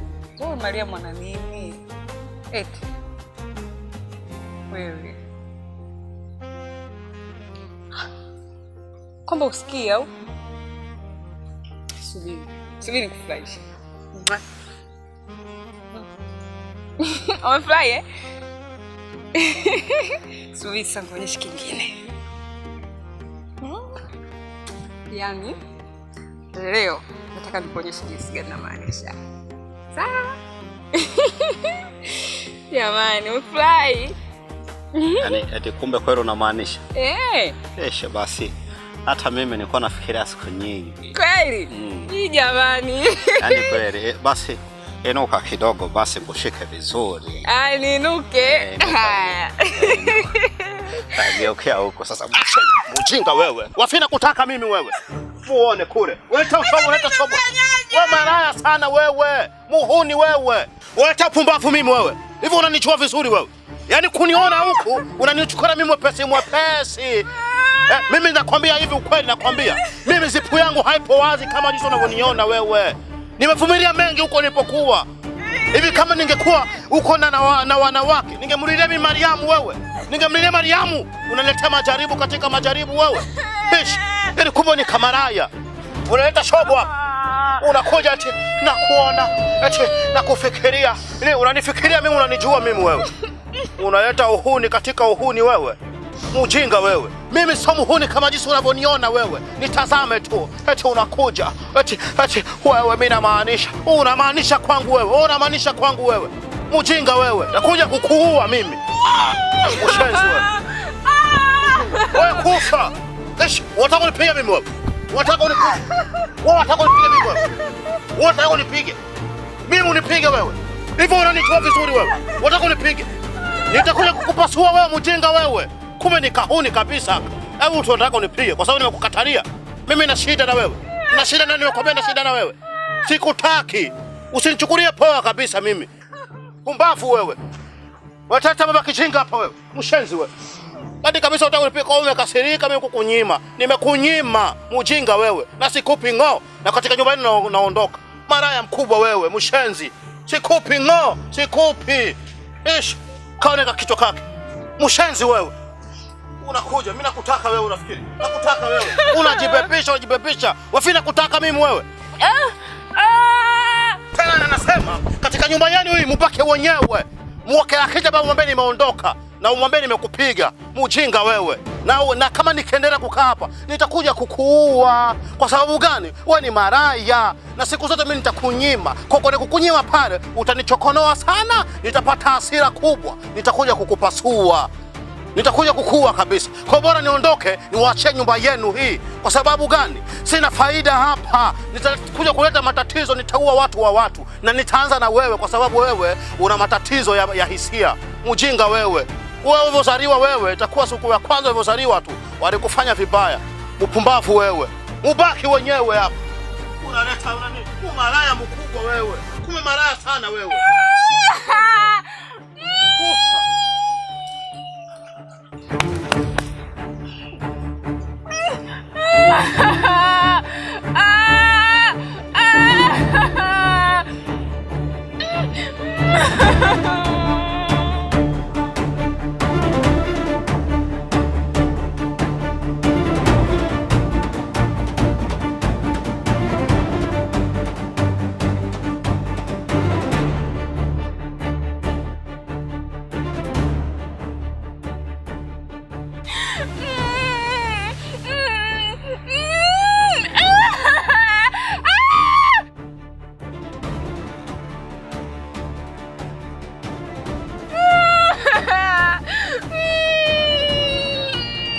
Wangu. Kitu gani? Nataka kwenda nyumbani. Sasa unafanya kitu gani? Unafanya kitu gani sasa? Hebu niambie. Mimi nataka pale mnipige. Nani kakupiga sana? Nani kakupiga? Mwanao kanipiga, angalia nilivyoumia. Angalia. Jamani mke wangu, hebu huko. Huyu hapa sasa hapa asirudi. Akae huko. Asirudi kabisa nisimuone huyu mwanangu. Kenda wapi? Kenda wapi?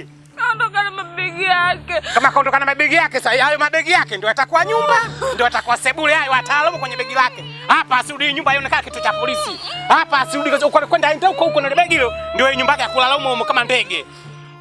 Basi mkango nyamaza. Naondoka hivyo lakini mimi mwenyewe naondoka. Usiondoke mkango, sasa ukiondoka mimi nitakuwa na nani, nitakonda mke wangu. Sio nini usiondoka jamani tujine.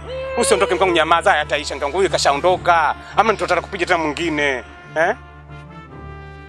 Usiondoke. Usiondoke, tulia hapa kama maji ya mtungi. Sawa, kama unataka nisiondoke. Nataka mashamba yote unipe mimi. Hilo ndo ashaka. Nani kashaondoka? Basi mashamba yote ya kwako. Yote hapa, ile katano kule ya kwako, na eka mbili kule ya kwako, na ile banda hapo, ile banda ile la kwako. Ninavyokupenda wewe. Hapa nikuache hivi tu uondoke hivi. Mimi si nitakonda, hapa tena nitazidi kuwa modo. Kama ndio hivyo basi nabaki. Unabaki. Jamani. Modo wangu wewe. Kama mwepesi kama lailoni. Sheda mwa. Twende ndani. Ngoja. Twende. Tangulia. Twende wote. Tangulia nikuone kidude hicho. Jamani walo. Choma. Vipi ndugu yangu? Safi. Na mabegi tena wapi? Nitafanyaje? Wajua nini? Wakati mwingine mtu lazima ukubali kushindwa katika ushindani. Usipokubali unafeli. Kwa sababu yule Mariamu nimeamua bora nimuache. Pia niwaachie kijiji chenu kwa sababu kuna matatizo mengi naogopa yatakuja kutokea hapa baadaye. Nishaona kabisa kwa macho yangu. Kwa hiyo Choma umekata tamaa kabisa kuhusu Mariamu. Sasa hivi unafikiri nitafanyaje? Kama Mariamu ameshaolewa na kama ameolewa, mimi sina jinsi, kwa sababu kila mtu anaona mimi ndo na makosa. Labda inawezekana kweli na makosa. Nitafanyaje? Sasa ili pambano kama limekushinda wewe, ningekuwa mimi singekuwaje. Sasa ndio Mariamu ndio kakataa, hautaki kuishi naye, au tuseme ndio kashaolewa. Kashaolewa. Wewe kinachokukimbiza ni nini Choma? Kinachoniondoa ni matatizo nishayaona, yapo usoni kabisa. Yaani huwezi jua huku mimi nimetoka huku, nishasababisha tatizo dogo sana. Ndio limenikimbiza. Lakini na imani kabisa kama nikiendelea kukaa hapa katika hichi kijiji, nitafanya matatizo makubwa na hasira kweli. Sasa unaenda huko ni ndawa? Naenda huko nilipokuwa naendelea kufanya shughuli zangu, kama nitapata mwanamke huko basi hauna jinsi. Unajua nini rafiki yangu? Wewe niache tu, acha mimi nene nikaendelea maisha yangu huko. Kuliko kuleta matatizo. Kwa sababu gani? Matatizo mengine yanaweza kaingia katika familia. Sasa anapoingia katika familia ni tatizo. Tumebaki mimi na baba tu, ndo ndugu, ndo jamaa, na ndo watoto na baba yake. Sasa mimi nitafanyaje? Nigombane na nani? Kwa sababu gani? Siwezi. Wacha tu niondoke. Acha nikapambane na maisha ya huko. Nitaishi vile ninavyojua mimi mwenyewe basi. Kwani miaka 3 nilikuwa naishi vipi huko? Silikuwa naishi vizuri. Nilikuwa naishi kwa amani kabisa. Kitu kimoja kilikuwa kinanikosesha raha, ni Mariamu peke yake. Nimekuja huku, basi ameshaolewa, jamaa yupo na jamaa wenyewe, washapendana wenyewe, mimi ndo sio cha kwangu tena. Basi wacha tu niende nikaishi huko ninavyojua mwenyewe. Niache tu. Wewe niache. Sasa najua na huku mmetoka wapi sasa? Tulikuwa juu pale tunapiga story. Mmetoka pale juu. Angalieni yenyewe msemo hata michezo ya ajabu tena. Ana Doto sasa hivi unaacha wenzako wanatembea wenyewe na huko unatembea, huyu ndo ashakuwa kura wako sasa. Amna. Nipo. Jiangalie. Maisha tu haya, baadaye utakufa, utaeleza kwa nini kwa Mungu huko. Ndoa kitu muhimu, usimetembea tu ovyo kwenye majani, mkajuana kwenye majani ovyo. Washenzi nyie. Angalieni. Tuko makini bwana, tushaweka mpango. Kuweni makini, msifanye ujinga. Acheni ujinga kabisa. Hii dunia sio ya kwenu. Hii dunia ni ya Mungu. Mtakufa, mtaiacha. Msipende sana kuangalia vya duniani. Dunia ina mwisho. Tumieni akili. Mnaangalia dunia tu. Acheni mambo yenu bwana. Nani alokufa akarudi? Mshamuona. Utakufa huko tena kueleza nini? Acheni ujinga, msitoketoe kwenye majani. Na kama mshafanya mambo kijinga, ombeni toba kwa Mungu na mshafanya. Mungu awasamehe. Kweli kabisa msipofunga ndoa. Washenzi nyie. Mimi naondoka, niacheni tu na maisha yangu. Sawa bwana. Choma kakata tamaa. Bwana sema ana ushauri mzuri. Ndio nataka unioe. Sasa ndio tushakubaliana. Yamemshinda. Mama, ndio hivyo, tuna mambo yalitokea kama hivyo, naomba tusameane. Mimi naomba yameisha. Hao vijana, unajua vijana mambo yao. Mimi naona mwanangu kakosea sana. Nimekuja kuomba radhi, haya mambo yaishe mama, tuishi vizuri hapa kijijini. Tusiwe na makwaruzo. Ndio. Haya yote mwanangu ndo kayafanya. Ndio hivyo bin kubwa. Mimi na mwanangu tulishawasamehe. Ndio maana tumenyamaza kimya, tukufanya lolote. Tungeweza kwenda serikali za mitaa, tungeweza kuchukua hatua, manake ile ilikuwa ni mauaji. Lakini tukasema haina haja, mbona wote tunaishi hapa kijijini kama ndugu. Tulishasamehe. Sawa, maana ukisema uende serikali ya mtaa, mambo yanakuwa mambo mengine, mambo makubwa. Polisi hawana dogo ndugu yangu. Serikali haina dogo. Naliona kwa mimi. Angewekwa ndani. Maana ingekuwa kesi ya mauaji. Kweli wewe kuja na kitu kama hivi sio vizuri Kama nitokee mimi babake. Wewe acha tu. Mambo wewe acha. Kifika kule yanakuwa makubwa zaidi. Waswahili sasa wangesemaje? Karithi kwa babake. Naona. Kweli mkubwa. Hilo nao milenga hapo Karithi kwa babake ile. Kumbe hamna kitu. Kijana, naomba utulie na kijana mwenzio, maisha yaende. Yapangike. Usiwe kama mwanangu. Wewe miezi mitatu kana tena 6. Ikaja kutana kwenye watu wawili mavazi kwa haipendezi. Ndio muishi vizuri sana. Haina shida mzee wangu. Muishi vizuri, mkae salama na mwenzio. Ushauri huo mwanangu umepewa. Zingatie. Basi mikubwa sawa. Mimi nacheni kwanza niende nikapumzike. Ndio. Jamani. Baadaye. Jamani. Bwana. Mzee mstaarabu sana. Yani tofauti na wazee wengine. Angekupa kijana wake hapa sasa hivi, mtu mwingine angejikalia tu, angesema shauri yao. Utajijua. Ndio, lakini kaonyesha utu kweli yani. Mimi sikutegemea ati. Angekuwa mtu mwingine, angesema tu shauri yao, utajijua wenyewe. Lakini mama, wacha mimi nikaendelea na mambo mengine. Haya, ngoja na sisi tufanye hapa nyumbani.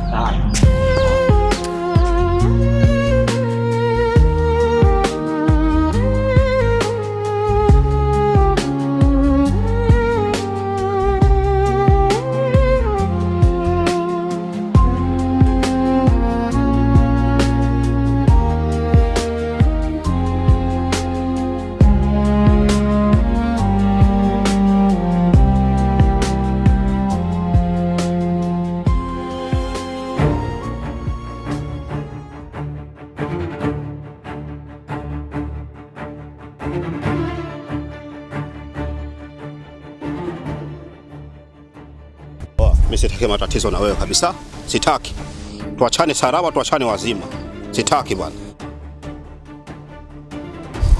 Vipi? Mbona leo umekuwa na haraka sana tofauti na siku ile? Make siku ile ulitamba, uliongea maneno kibao, yani ukajifanya wewe ndo wewe mbele ya ule sijui ni kimama chako, sijui ni kinani chako kile. Nikakuangalia sana, lakini nilikwambia tutakutana. Unakumbuka? Wewe unatakaje? Mimi nataka utende yale ambayo ulikuwa unayazungumza siku ile. Sawa. Unionyesha yale mabavu ambayo ulikuwa unanionyesha siku ile. Nimeshakuelewa mjinga wewe. Una maana wewe leo sasa umekuja hapa kwa sababu ya unataka tupigane, si ndio? Shida yangu mimi nataka unionyeshe au ufanye kile ambacho ulikuwa unakizungumza siku ile pale. Maana ulitamba sana utanimamata makofi. Si ndio hiyo kauli unapenda sana kuitumia, sijui utanifanya nini. Sasa nataka unionyeshe huo ujuaji wako, huo ubingwa, huo unaojifanya kwamba wewe ndio unajua sana, wewe hodari sana. Unataka uletee matatizo, si ndio? Nakwambia hivi, kwa taarifa yako, huko nilipo nimekimbia matatizo, ndio maana unaniona hivi. Sasa kama na wewe unataka niondoke na tatizo kubwa la kukuacha hapa, nimekuua, sawa, hamna shida. Nitakupasua mumbwa wewe. Yaani usinichukulie poa kabisa yani. Mimi ni mtu ambaye wa hatari sana. Ujione hata huruma wewe mjinga. Wewe mtu hatari. Wewe boya kabisa wewe unajiita mtu hatari wewe. Sema nyente makente tuonyeshane. Yani katika watu ambao hawajionea huruma. Yani wewe hujionea huruma kabisa mjinga wewe. Yani wewe unataka kupigana na mimi? Hivi wewe una akili timamu wewe? Mimi na akili, wewe ndo una akili. Sawa, mimi ni fara, lakini siku leo nitakumamata makofi mjinga wewe. Mshenzi ulivyokuwa una akili. Ujionea hata huruma. Wewe upigane na mimi. Nimevurugwa na maisha, nimevurugwa na nini? Na mke wangu huko. Na unataka unichanganye. Baada kama unakata sio kama makangu, sio kama makangu kale. Kale kama raya mshenzi wewe. Tuoneshane, hakuna kuongea sana. Unaongea nini wewe? Sio? Unaongea nini? Sawa, tupigane. Ujinga wewe. Wewe, wewe, shika. Hey! Oh!